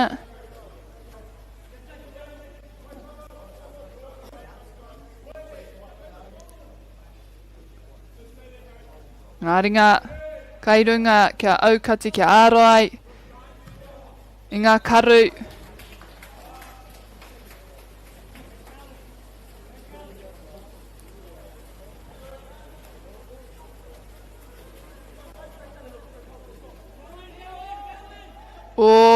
Ko tana, ko te karanga karongo.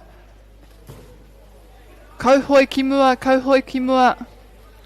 I te mea nui ngā kōhao mana hei whaitawa kupenga.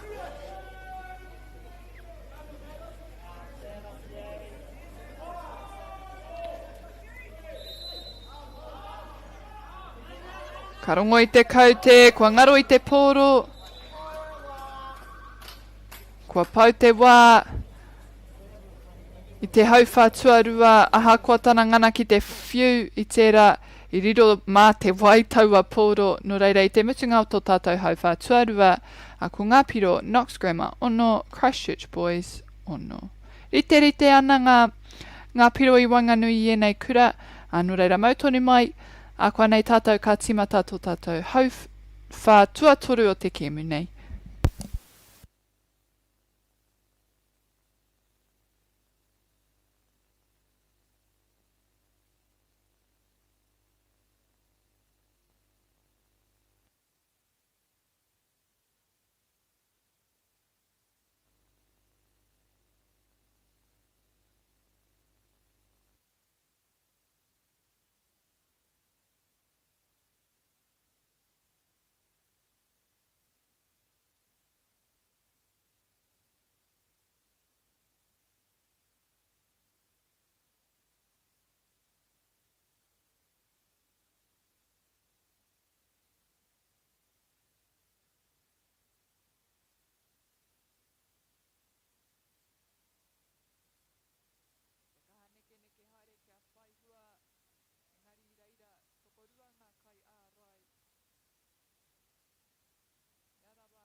Akine pia tātou ka kite etahi tinihanga I te mea kei te prakatihi. Ngā whiu. Kia whai kupenga.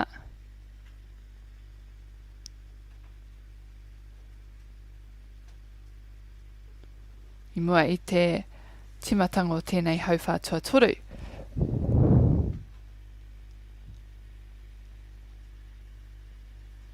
He kēmu tata I te wānei no neira ākua nei ka ki te tātou ko waikahua ko ai ka tohu.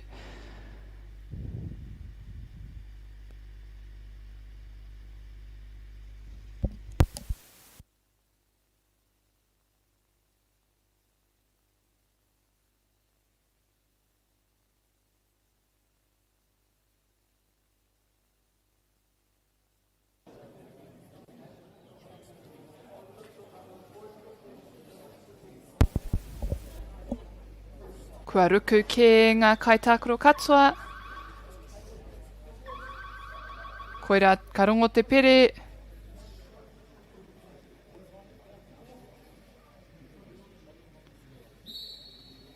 Kua tū te ringa o te kaiwawa o kia timata tēnei. Hauwha tuatoru o te kēmu nei.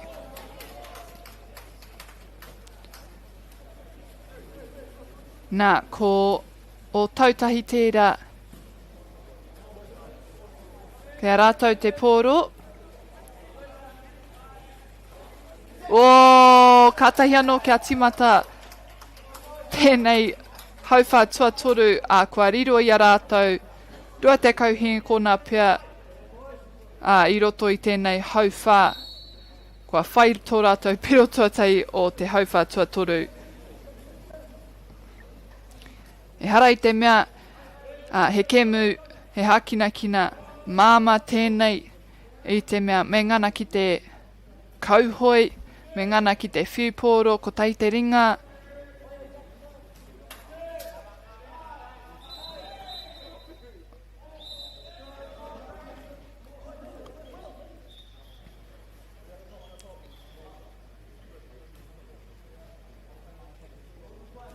He aukati ngā mai te kapa pia o tautahi tēnei wā, ka kite iaia, kua puta ki waho.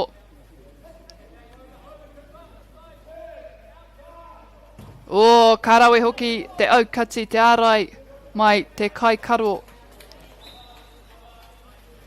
Whawhai kaha ana rātou tokorua mō taua pōro, kua hoki mai te tangata i aukati.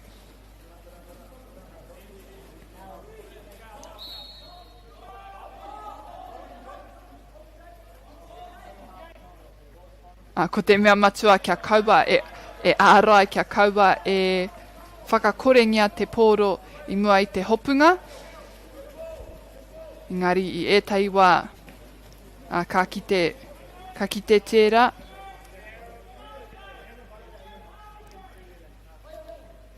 O he whiuati, kua riro mā o tautahi i panapana te pōro ki tō rātou.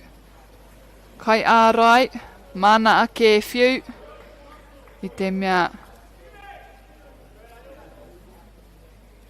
mana e whiu ruaringa ai.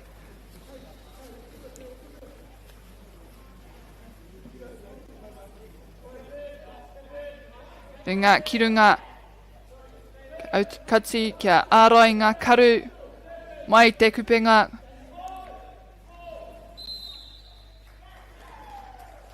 He hāmene pia kei te haere i tēnei wā.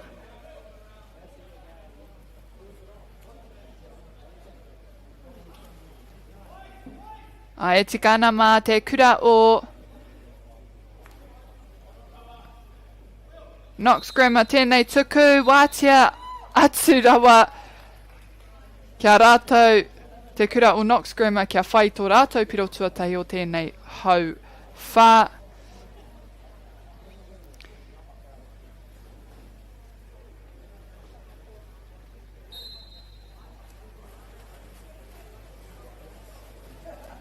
Christchurch boys. Meke ana. E me hoki whakamuri. Ko rātou tērā kaha hau koti ana te pōro. He tere ngā kauhoi ki tērā atu taha o te punawai.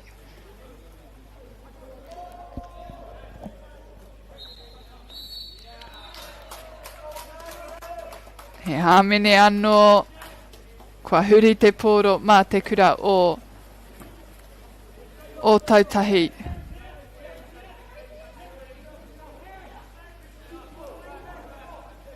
Kua tino hiki, kua tino puki ngā wairua o ngā tīma nei.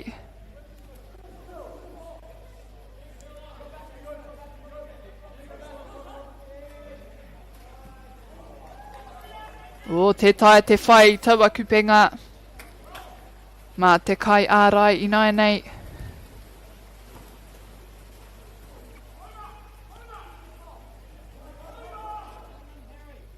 Kai whia te tangata wātia. Kua kimi hea i mua i te pau o ahakoa tana te rewhiu. I reira te kai ārai ki te whakakorengia.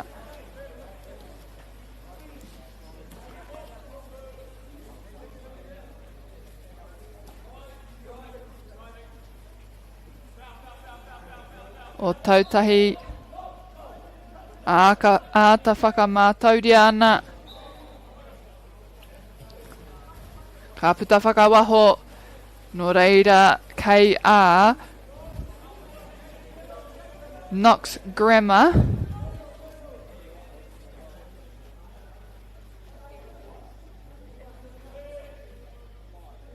Whakatu ana ngā ringa Te whakaatu atu ki te kaiwa wao.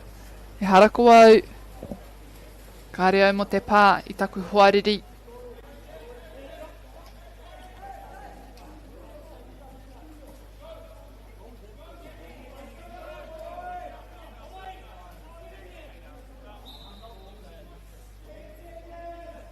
Te kauhe kona, ka rongo, ko ngā kai ārai. Kei te whakamātau kia poto ake tō rātou wā ki te whai kupenga.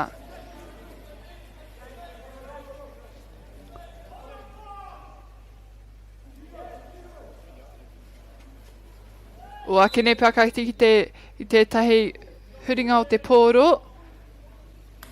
O he tuku tere ka tai atu ki ngā kupenga I muri I te kai ārai o te kapa o Knox Grammar. Ko anga whakamua rātou I tēnei hauwha tuatoru. Kei te ruku ki roto etahi kaitākaro hou mō ngā tima irwa. A ka hoki whakamuri te kura o tautahi ki anga whakamua.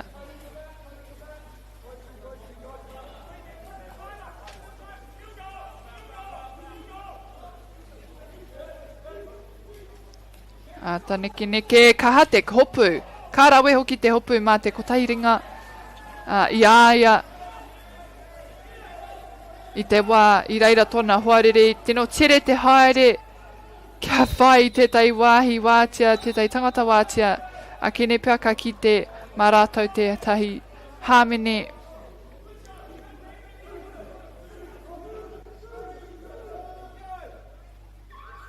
O tuku tawhiti mua I te mutunga o tēnei hauwha tuatoru. I te mutunga o tēnei hauwha ko ngā piro Knox Grammar 8, Christchurch Boys 7.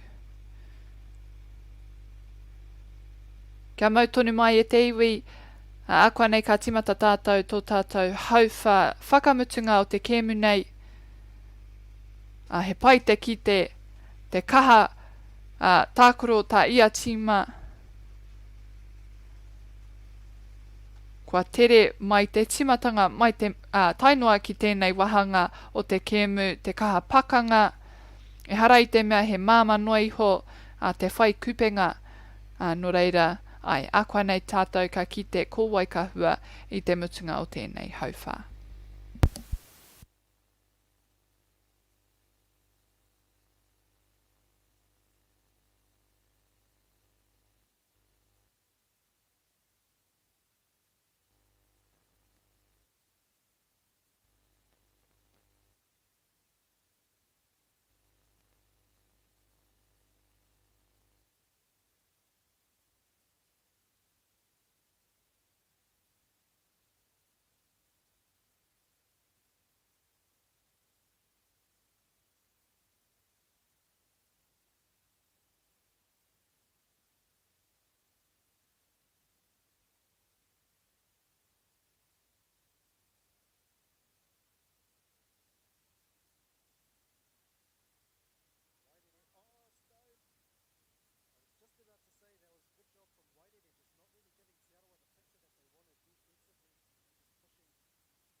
Tēnā no tātou kua timata tō tātou hauwha whakamutunga o te kēmu nei.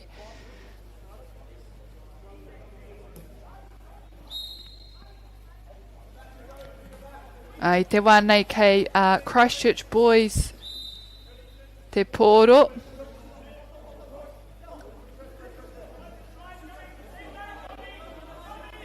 O neke hanga ki mua rā. Aha kua whai haukotinga te kapa o Knox Grammar. No reira e kōkiri ana ki tō rātou. Ki tō rātou kupenga.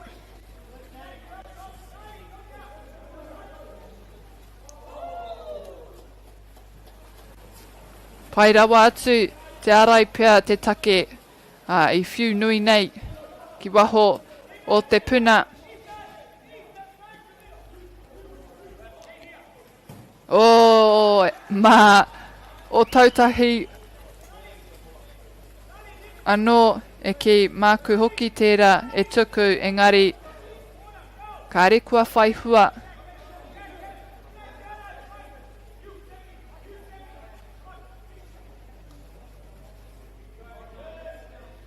O kaha haukotinga reira mai te kapa o Christchurch Boys. Ko rātou tērā me kauhoi tere nei. Me ata tiaki hoki te pōro.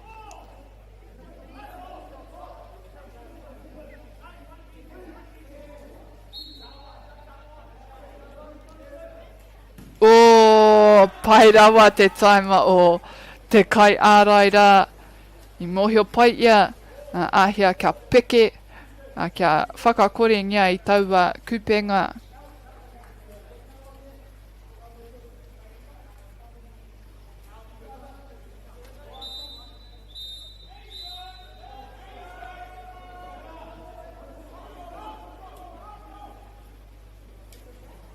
Te neke, te nuinga o ngā tangata I mua I te pou. Kia awhina I tō rātou kai kaura.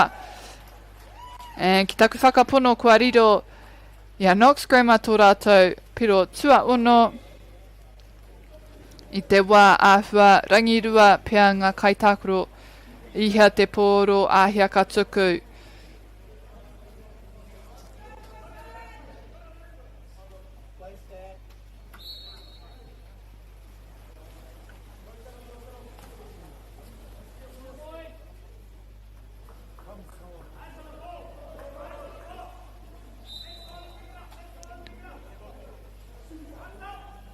O tautahi. O mai ngā ringa toko toru pia taua pōro. Kia whakakore ngia. Kei te kura o tautahi te pōro.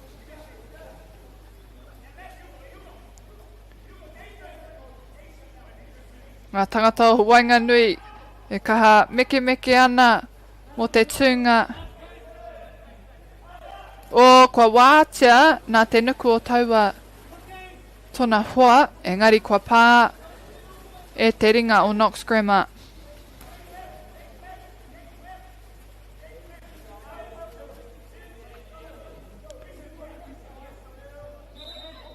Kai raro te wai te tai o rātou.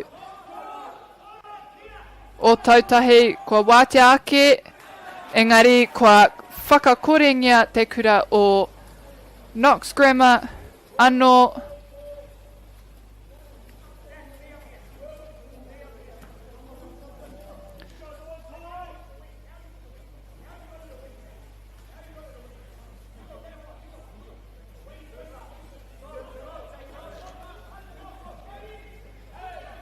Me te whakariterite ana o pai te whakaro I reira te whakaro. Kia āhua whiu, ki tōna hoa I mua I te pau, kia pāngia noiho mā tōna ringa, ki roto I te kupenga. Ka kite pia, he wā anō mā rātou, kia whai kupenga.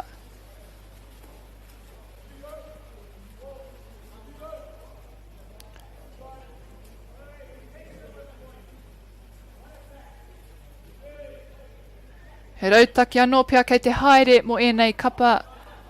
Te kapa o Knox Grammar. Waru he kona e toi ana kia whiu. Ka kite kua nuku kua kauhoi atu ke te tai no te kapa o Christchurch Boys. Engari anō kua haukotingia mo te tima o Knox Grammar. He pai te whakaro hoki. And we just saw an early departure from Christchurch Boys just trying to set themselves up early and unfortunately getting an intercept there, but Christchurch Boys are back in possession.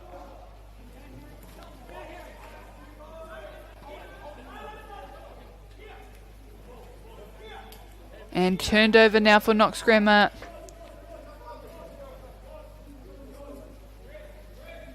And they are just patiently taking their time here and waiting for the re-entry of one of their players.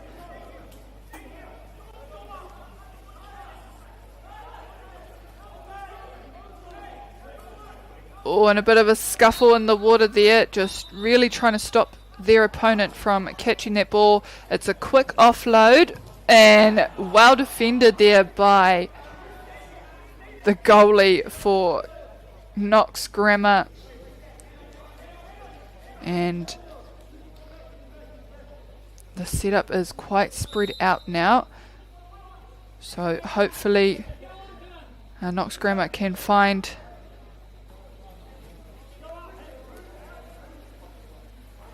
turned over for Christchurch boys, and they're quick to offload down to their end, and they do find the net, and a great goal there for them. Christchurch boys now nipping at Knox Grammar heels. Just 1 point the difference, and not long remaining in this final quarter.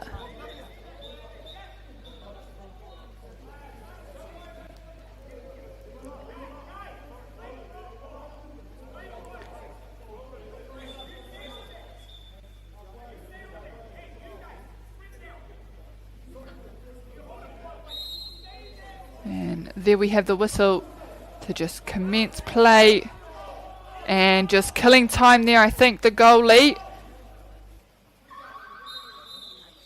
And they do well just to stop any potential scoring in the final seconds of the fourth quarter of this match between Knox Grammar and Christchurch boys. At the end we have Knox Grammar with 9 points, Christchurch boys with 8. Mau tonu mai e te whānau i te mea e whai ake nei a ko ngā kura o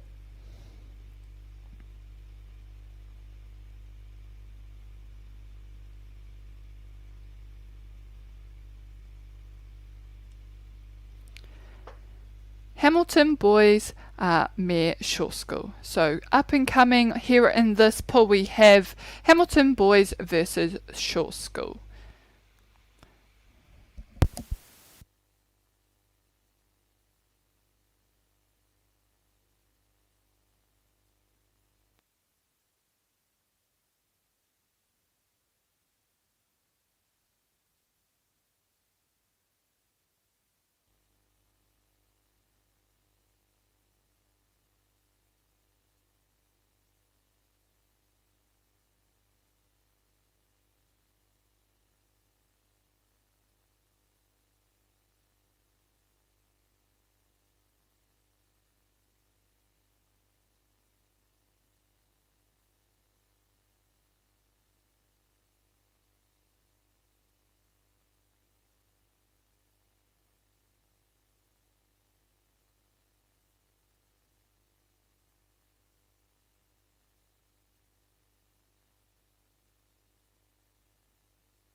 Tēnā anō tātou katoa I te whānau nau mai hoki mai ki tēnei hōtaka o whakata Māori.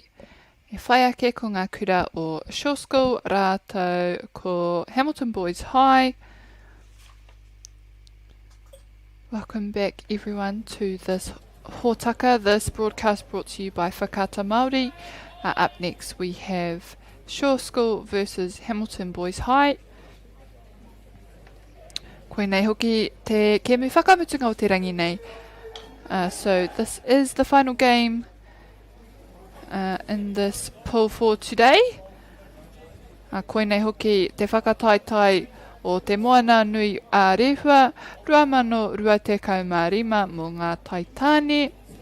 So this is the Water Polo Trans-Tasman 2025 competition for schoolboys.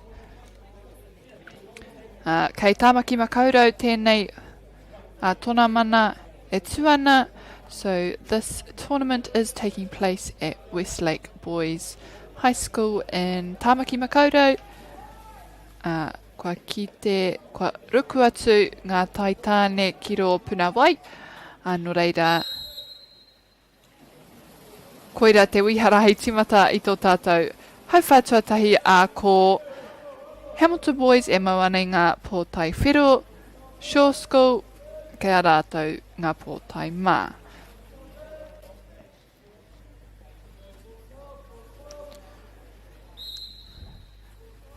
Nā mena e tika ana aku karu aku taku tirohanga ki ngā kaitākaro e mau ana ngā taitane o Kirikiriroa I te whiro. Nō reira, kei a rātou te piro tuatahi o te kēmu nei. He tuku tawhiti hoki tērā, tata ki te haurua o te puna.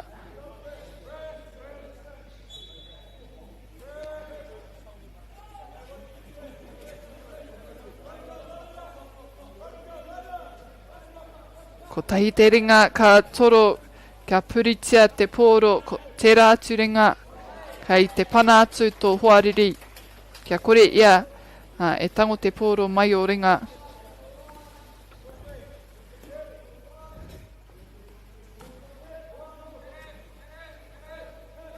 Kua tuki atu te pōro.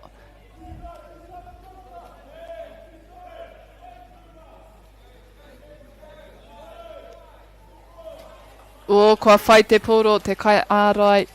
Nō reira e hoki ana ngā kaitākuro ki te rātuta o te puna.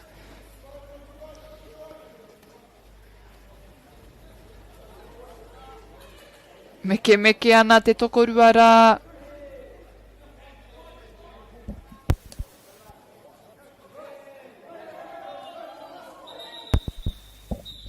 Ka rongo I te wihara I te mea. Pea he tūnga hapa.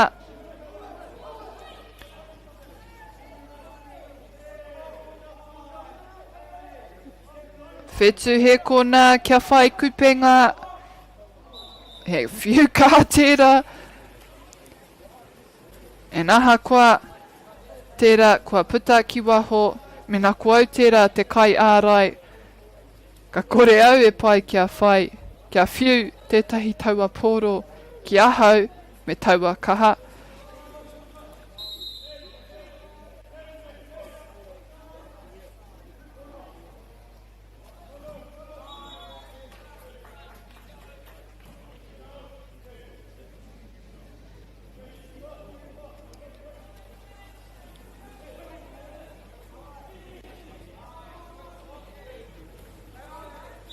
Shore School.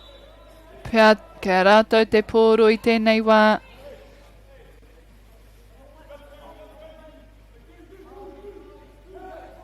Mahanga ringa kua whātoro I runga.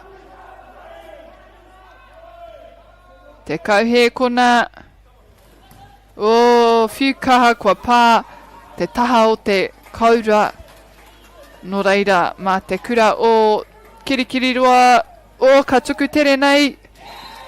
E naha koa I reira tētai o ana huariri. E kume ana I ai ki raro I te wai. Ka tuku I taua piro, ka whai tonu.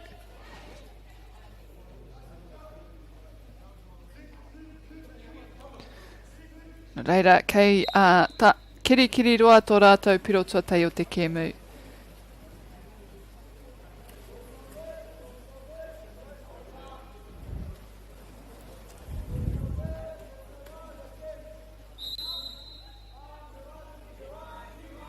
Shore School, kangana ki te whiu, engari, i kite te kai ārai, whakakorengia.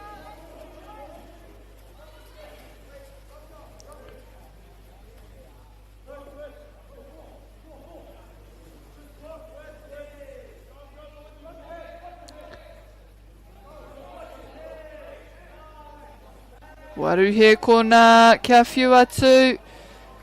O ko te rautaki kia whiu atu ki te kai kauhoi. Tata ki te pau. Ngari reira kia te kai ārai.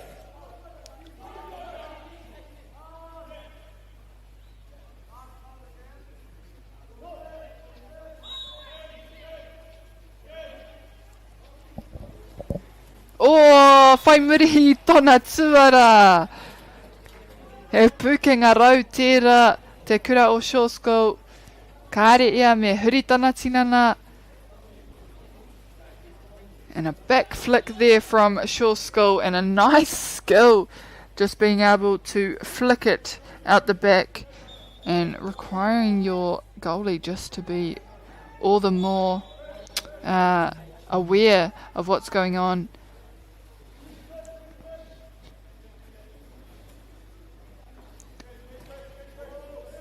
And there, just some scuffling happening there, trying to pull and defend the players, and Shore School just trying to get the intercept. But Hamilton boys still have the ball, and it's a long offload, and it doesn't quite make it there, so it will be Shore School in possession.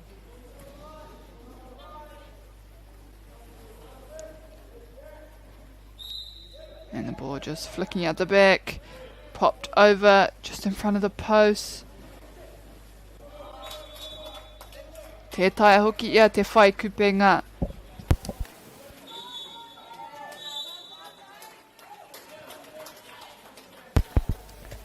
Kirikiri roa. Mā rātou te wā.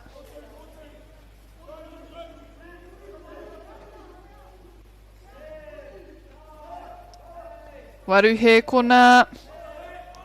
Matthew Katika. O, ira te kai ārai. And i wātia tata ki te pau.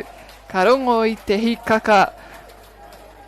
Mai ngā kai tautoko, mai ngā kai tākoro.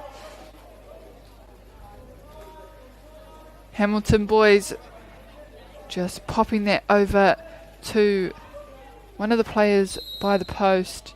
Managed to skim it past and into the goal. And turned over now for Hamilton boys. Ko te roanga o ngā kēmu, te kauminiti tā ia hauwha.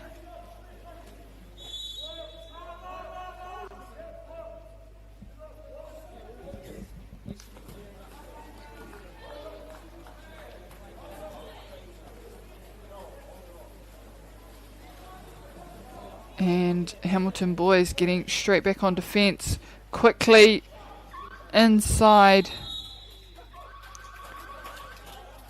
And they knew that time was running out, so it was a great tactic to just throw in there to stop Shore School from scoring.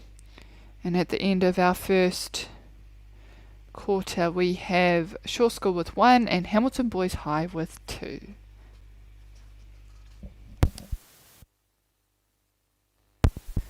E tika ana kia whakanui i ngā kaitautoko te kaupapa nei. And just a special mention to our sponsors, who without them we would not be able to bring to you this broadcast.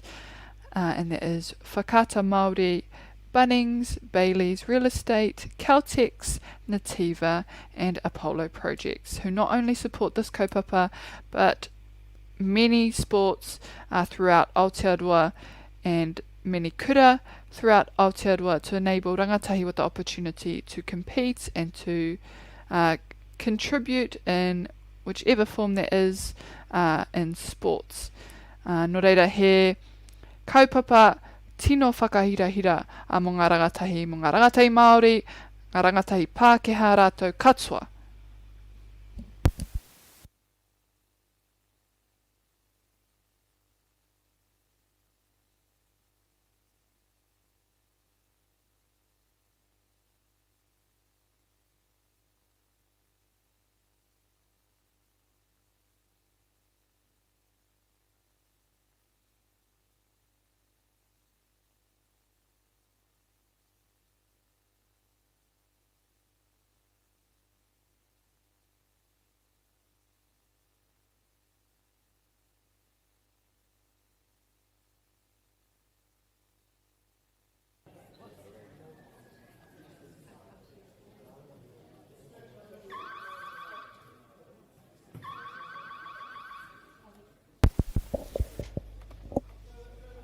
Waruku, ngā tima ki ro puna, ka timatahia tēnei hau whātuarua, and Shore School just trying to flick that ball out the back, and they keep possession.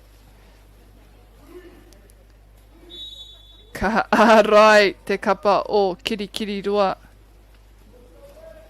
Quick offload, kua whai, and it falls into the hands of Hamilton Boys, who is able to, Shore School, sorry, who was able to just put that one away and skim it past the goalie. Ko Kirikiri roa I nai nei, Hamilton Boys now.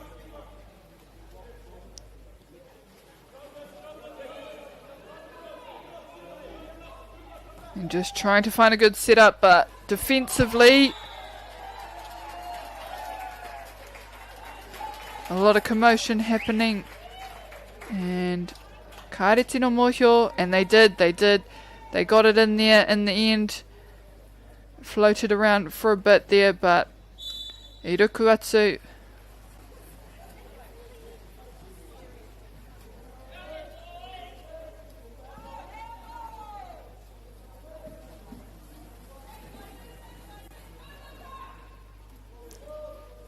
Kaha te pakanga, kaha te whawhai mo taua pōro, kei āwai, māwai.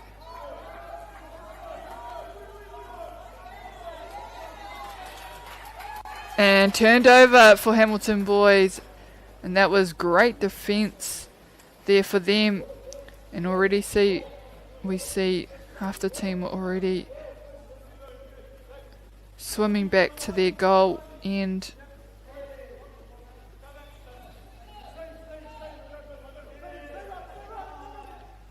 Te kauhe kona, he tuku tawhiti. Tētai te whai tawa piro, no reira kei a Shore School I nai nei. Rautaki pai hoki tērā, te haere ki raro I te wai huri. Kia tau ia ki mua I tōna huarere, and an intercept there for Hamilton Boys.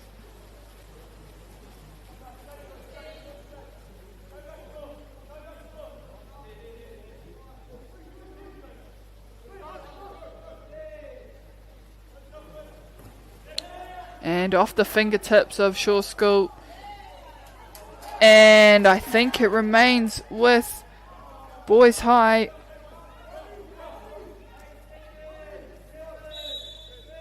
But they don't have much time to score now. And it had to be let go, and they had to have an attempt. The goalie doing well there, coming off their fingertips.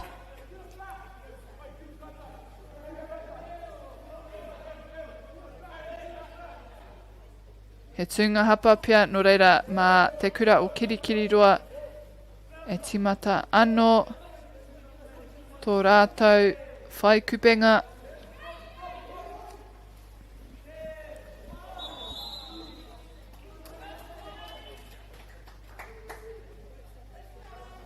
Hāmene anō pia mā rātou, And another attempt now. And Hamilton boys will want to just secure this goal. And they do. Off the top of the water, bouncing into the goal. Hamilton boys high with their 4th point.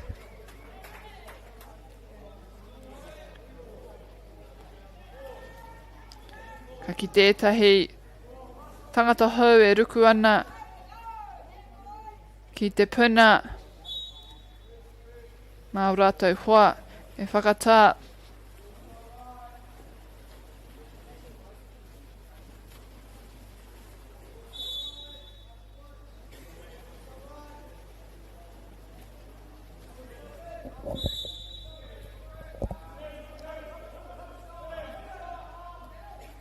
O ngana kaha ia ki te tuku mā runga I te wai. Ngari aha kua tira. Kua riro te kai ārai.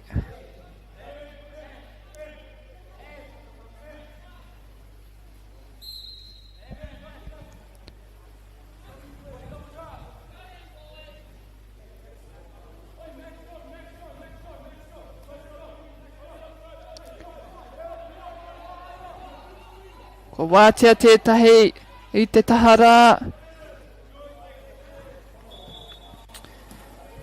Nā kei te tuku a kirikiri roa mai tawhiti I tēnei wā. Ka re rātou e tino anga ki mua kia tata ake tō rātou whai kupenga. No reira pia he rautaki tērā mō rātou. Kia whakapau te wera o rātou huariri I te mea me noho rātou ki waho. Kua whai haukotinga te kapa o kirikiri roa anō tino tere tana kauhoi atu.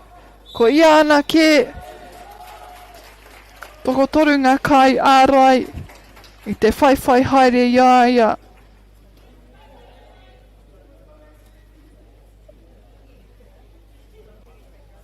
And he tuku hāmene mō te kura o kirikiri roa.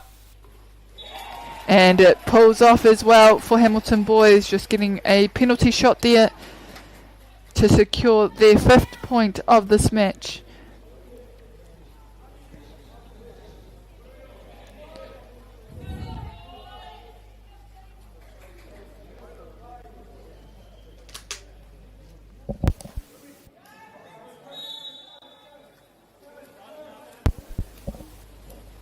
Shaw School now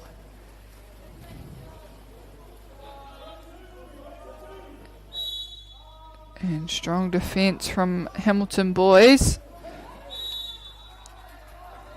and they are very much so disrupting the flow for Shaw School.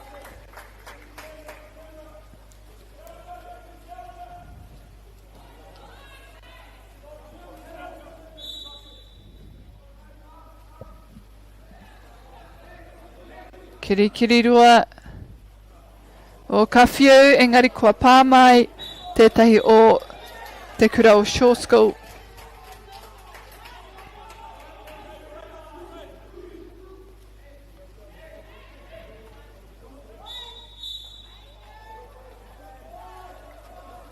Kua huri anō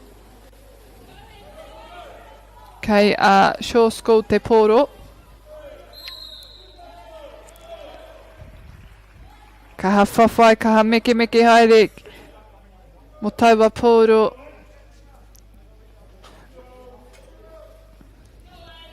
Ka whiwhia rātou tētai hāmene hoki. Shaw School now with their penalty shot.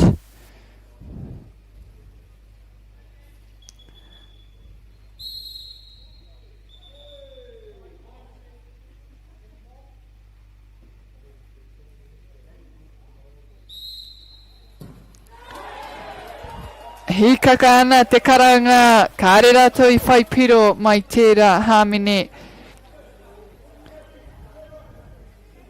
So unfortunate there to just have the ball bounce on the outside of the goal. And Hamilton boys now. Oh, and great tip, just flicking it outside the goal for Shore School. And it's a quick offload down the other end. Karehe Huariri, no opponents, so they get a little bit more time to decide what they want to do with the ball.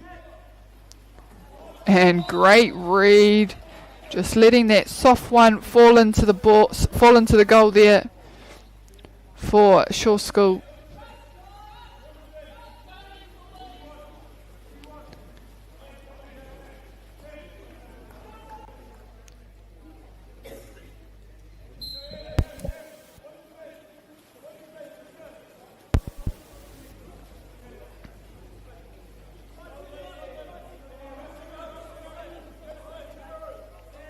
Kiri rua, ngā Taitāne, tētā te whaipiro, e hoki ana, kia ārai te whakakorengia, ia Shore School.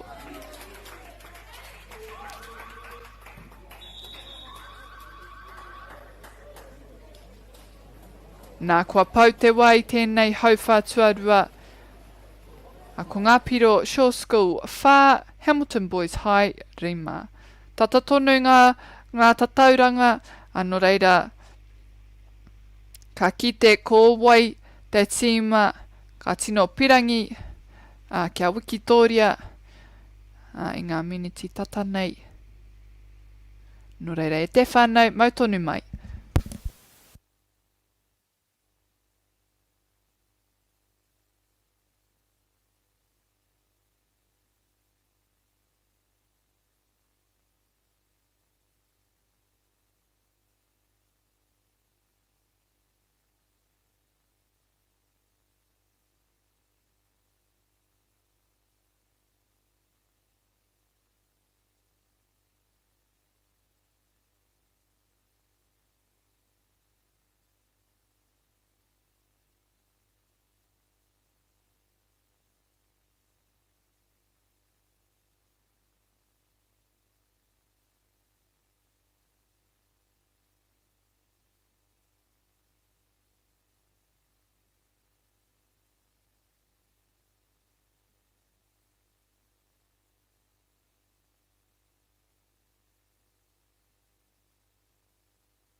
Whānau mānau mai hoki mai. We are underway for our third quarter of this match between Shore School and Hamilton Boys High.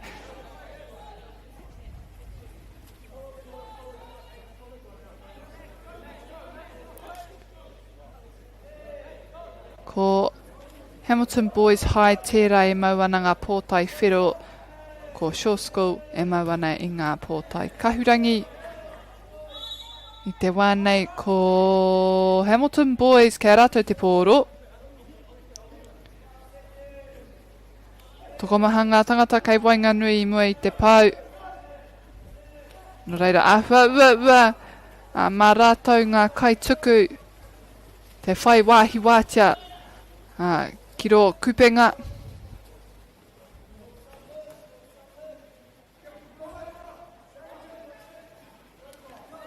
Shaw School, kua raru i te mea kua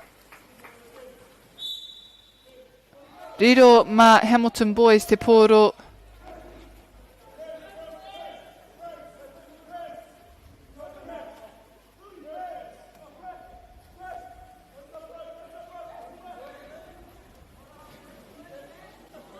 Over ka tino ki te, kei te whai haere, mā wai te pōro.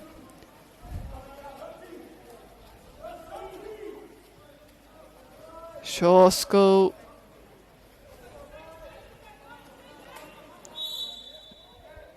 Ata ki te kaha kume haere o ngā tinana ki raro i te wai. A kore rātou e hopu. Nā ki taku whakapono kua pātene haere te pōro ki roto i te kupenga. Mō te kura Shaw. Hamilton Boys will now have the ball. And just awaiting the whistle. And there we have it. And our scores are 5 each at this point, heading into our third quarter.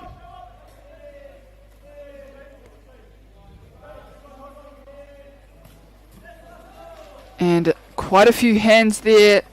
Hamilton Boys are having to dodge to try and just sweep it past into the goal. Oh, and off a few fingertips, Hamilton Boys regaining possession.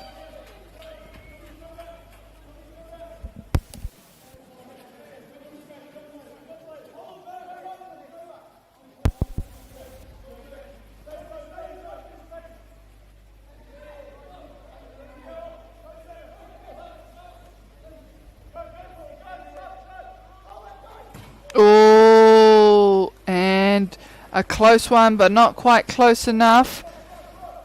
Just hits the side of the post.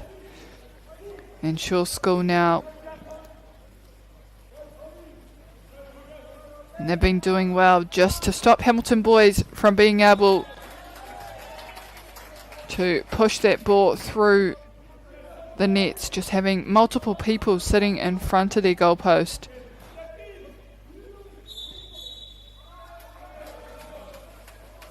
And a turnover now for Hamilton Boys High.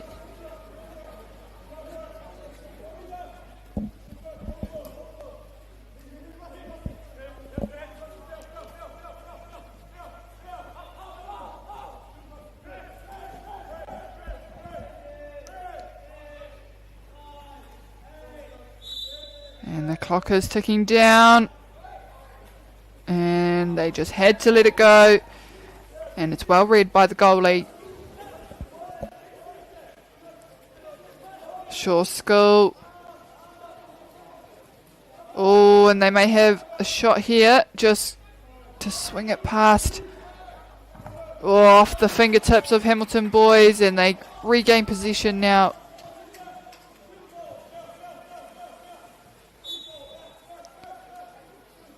And Shaw School just slowing down their momentum.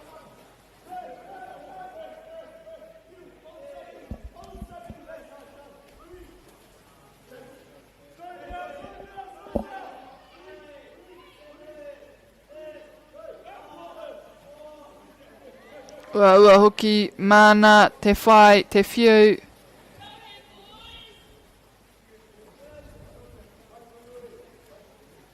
He mahi nui kei te haere mai mo ia kapa. Kua āhuarua te wā, kāre tētai o ngā tima kua whai kupenga. Nō reira, ākene pia kei te ngenge haere nā te kaha kauhoi ia te wā.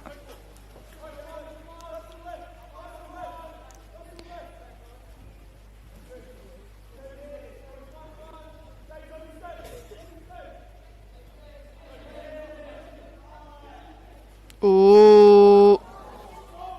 And can't quite find the goal there either, so Shaw School now making their way down the end, and they will have to do so quickly. Not long remaining in this third quarter, and they skim it past to find the goal, and they now take the lead in this match.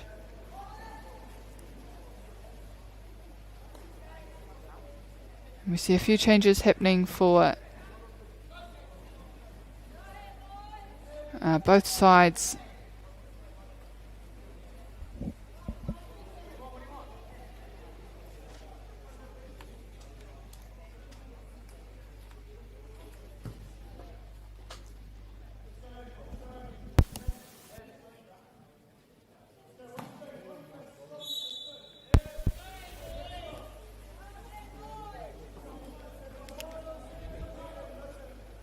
Kirikiri rua. Neke haere te pōro, kia neke ngā kaitākaro, kahara wa te ārai mai te kura o Shaw.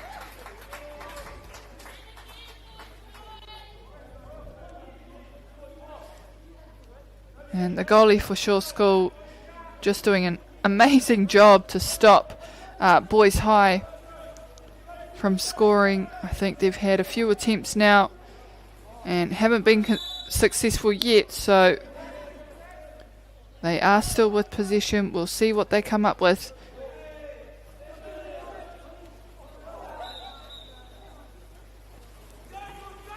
Nā te kaha ārai, wa whiu ki wiwi ki wawa.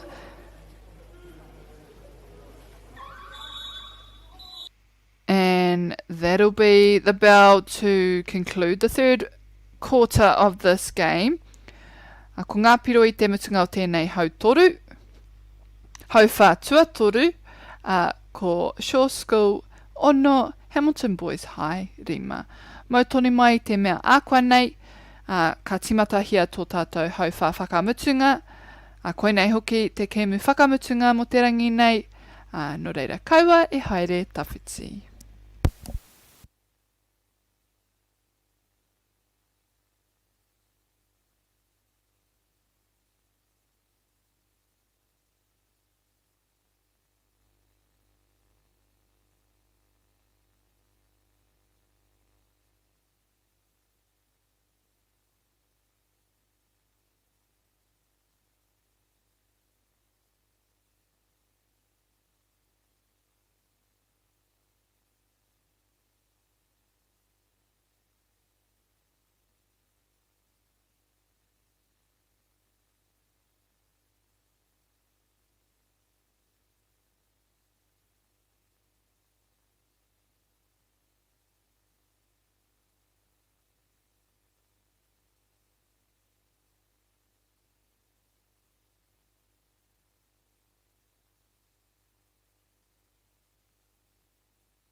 Kei rō puna a ngā kaitākaro katoa. Kia timatahia tēnei hau whakamutunga. Both teams back in the pool to begin our final quarter.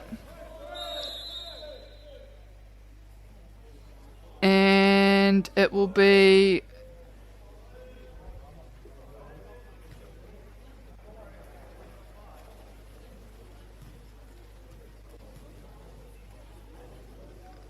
a timeout, I believe.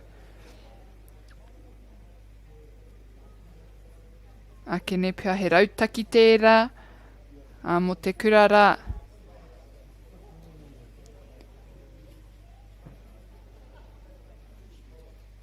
Engari, ko ngā kaia ko tērā e tohu ana ngā kaitākuro.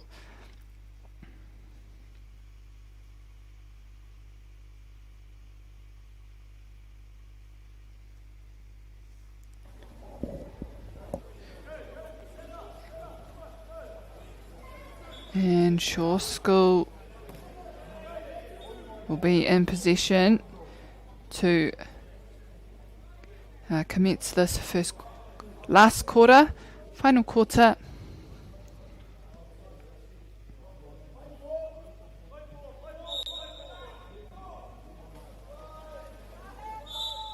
And straight on defence for Hamilton boys. And they are making it hard for Shaw School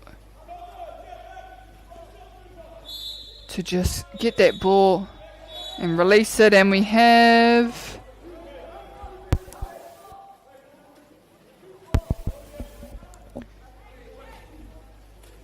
them still just moving the ball around,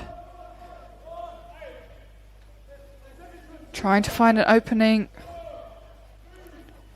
Oh, and a great shot, but I think it just falls outside, and it would have been a great way to conclude that set of play. Oh no, it went in. I thought as much, but couldn't quite see.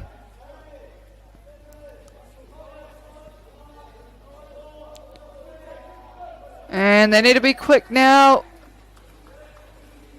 It's turned over for Shaw School.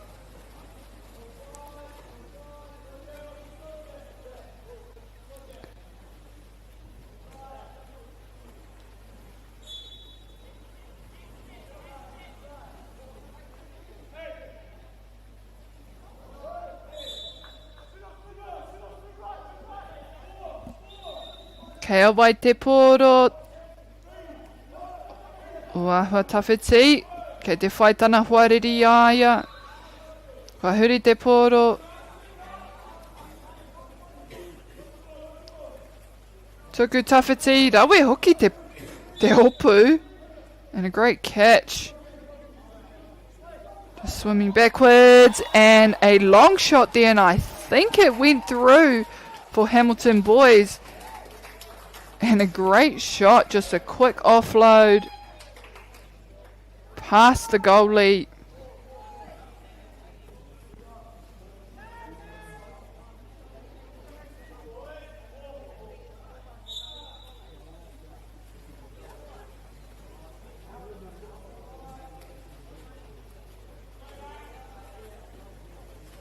Tatiake. Akine pia kei te tatari kia whaia te tai hāmene. And Karongo Iraira.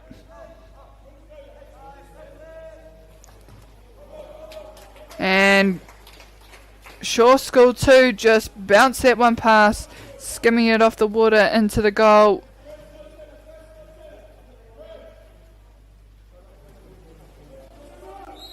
Oh, e hara tērā he piro. Engari iau e tiro ana ki te tatauranga ki te pakitara. He ngā piro, no reira e rima ke kai te kura o Kirikirirua ko Shaw School kei rātou e whetu ngā piro. Ka are he piro hoki tērā, no reira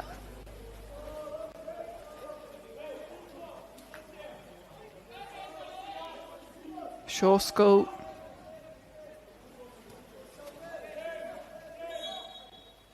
Ka whakatū ngā ringa, te whakatū ki te kaiwawao e haraku au, te take. O, kua wātia. And ka tau mai te tai kai ārai. Ka aukati.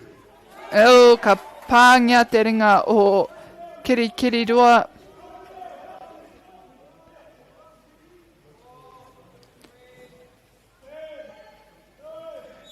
Waruhe kona ke te ruanga. Ka ahatia me tuku. Ka iraro wai tēnei wā.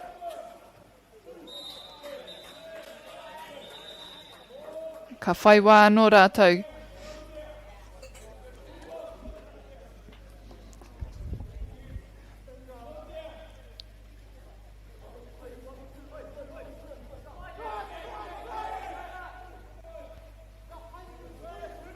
Tapurutia ana a Shore School. Te kauhe kona, ka ahatia. Ai, ka pai hoki. Tauwa tuku I puta mai te kai ārai. Nō reira I wātea te pau. Ka tuku atu taua pōro ki te kupenga.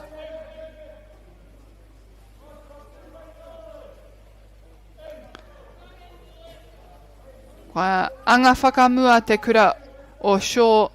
Me ngā piro toko waru. Me kaha te kapa o kiri rua.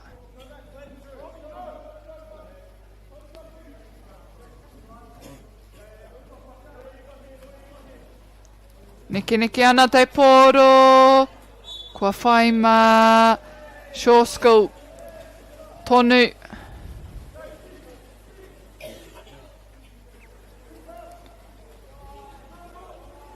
And the goalie for Shore School has just done really well in the second half to stop Hamilton Boys from scoring.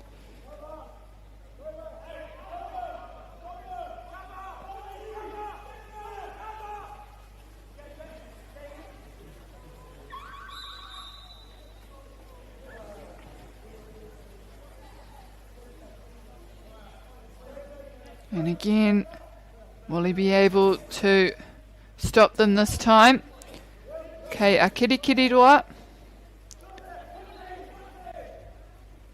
Oh, great intercept there from Shore School.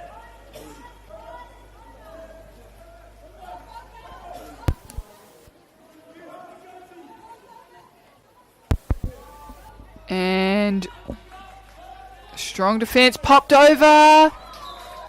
And does it make it in? Can't quite see. But it was a great offload.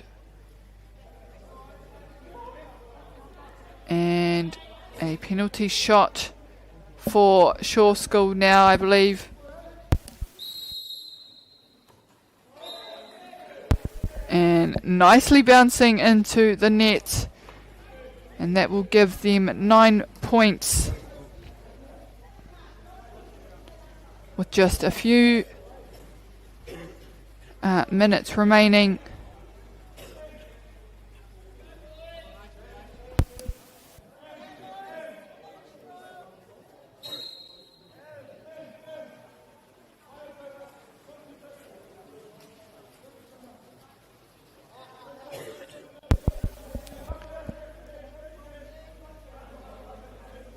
Toritsuka marima, he kona e toi ana. And Hamilton Boys High will get a score there. And it has taken quite a lot for them to score in the second half. The goalie has been doing exceptional work for Shore School. And they will take their time now with no rush to score. 23 seconds, and they will just want to keep possession. They don't need to score. They just need to stop Hamilton Boys High from gaining any more points.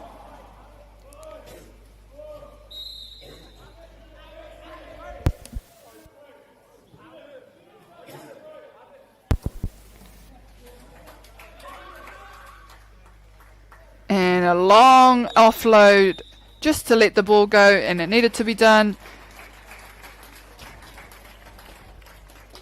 And that is the end of this match between Shore School and Hamilton Boys High. Ko ngā piro I te mutunga, Shore School waru ehe. Shore School iwa,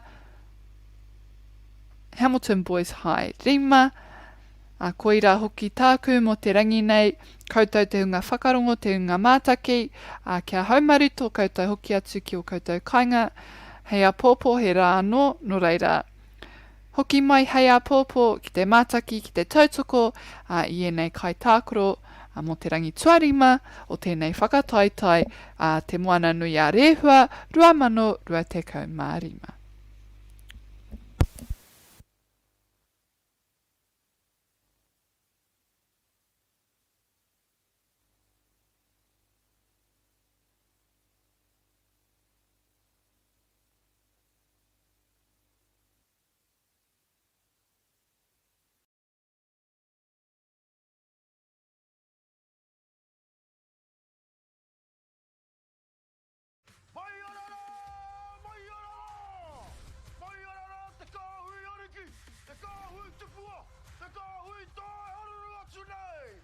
Ariki ki whakaata Māori me Māori Plus. Okay. Yes. Okay. Yeah. This isn't about long-distance calling, technology, or living overseas. Do I have one more bid? Thank you. We're going to go once. We're going twice.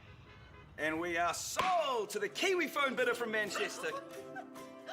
It's about Bailey's finding buyers that others can't. Sport is about more than just a game. It's about going from teammates to best mates. It's the high fives and helping hands. It's learning when to back yourself or back your buddies. It's actually being excited to get out of bed early on a Saturday. Sport is about more than just the game. That's why Caltex is proud to help fuel school sports. We love seeing sport in young people's lives. We know it plays a huge impact in what they can do and the opportunities that they have. And funding is a real challenge. We know that a lot of schools face that ongoing, and the reality is if you go to a lower decile school in New Zealand, you are less likely to be able to afford to participate in sport. Obviously, having come through it myself with kids and being one of those kids myself who played sport, I know how much it defined who I was. When I was 12 years old, I made a rep team in soccer. And the guy, the manager stood up and said, right, the fundraise, the tracksuits are only $20. And my mum looked at me and she started crying and she said, I can't afford it. And now being able to take that and go, I can't fix it all, but we can help and try and give to those people who are going through tough times. It's a real privilege, but you know, for us, we want to see others get involved in it. This is not a selfish thing for Apollo. This is about how can we get the bigger community, the bigger, whether it's construction or other businesses, to get involved in this. Look, there's so much need in the schools, and it goes beyond just sport. There's arts, there's culture, there's a lot of things that kids miss out on. And so to have businesses step up and want to be involved and to help is a game changer for schools. It really is. They're so grateful for it, they're so appreciative of it, and they do amazing things with it. So every dollar has a huge impact on helping these schools. That's why we get out of bed now. We now have staff who've joined us who say that's the reason why they joined Apollo. Because they know that when they come to it, they contribute to something that's just greater than our business. We worked out a little while ago that being part of the community was a part of who we were. And we sort of call it now, our sort of purpose is building communities. And that's just not the physical build. It's actually been able to help and contribute to the communities we operate in. And you know, when we now pitch to our clients for projects, it's the very first thing we talk about. It's not the last thing, it's the first thing, because clients want that, you know, whether they're a council, whether they're a corporate, it's part of where they want to go. And when we can show them what their building is doing away from just the physical structure, they're having an impact on the communities. It's very, very powerful.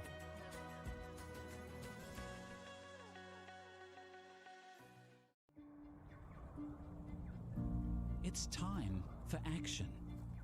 We are working to reduce the impacts of climate change, side by side with nature, with each other, through research, investment, and practical innovation.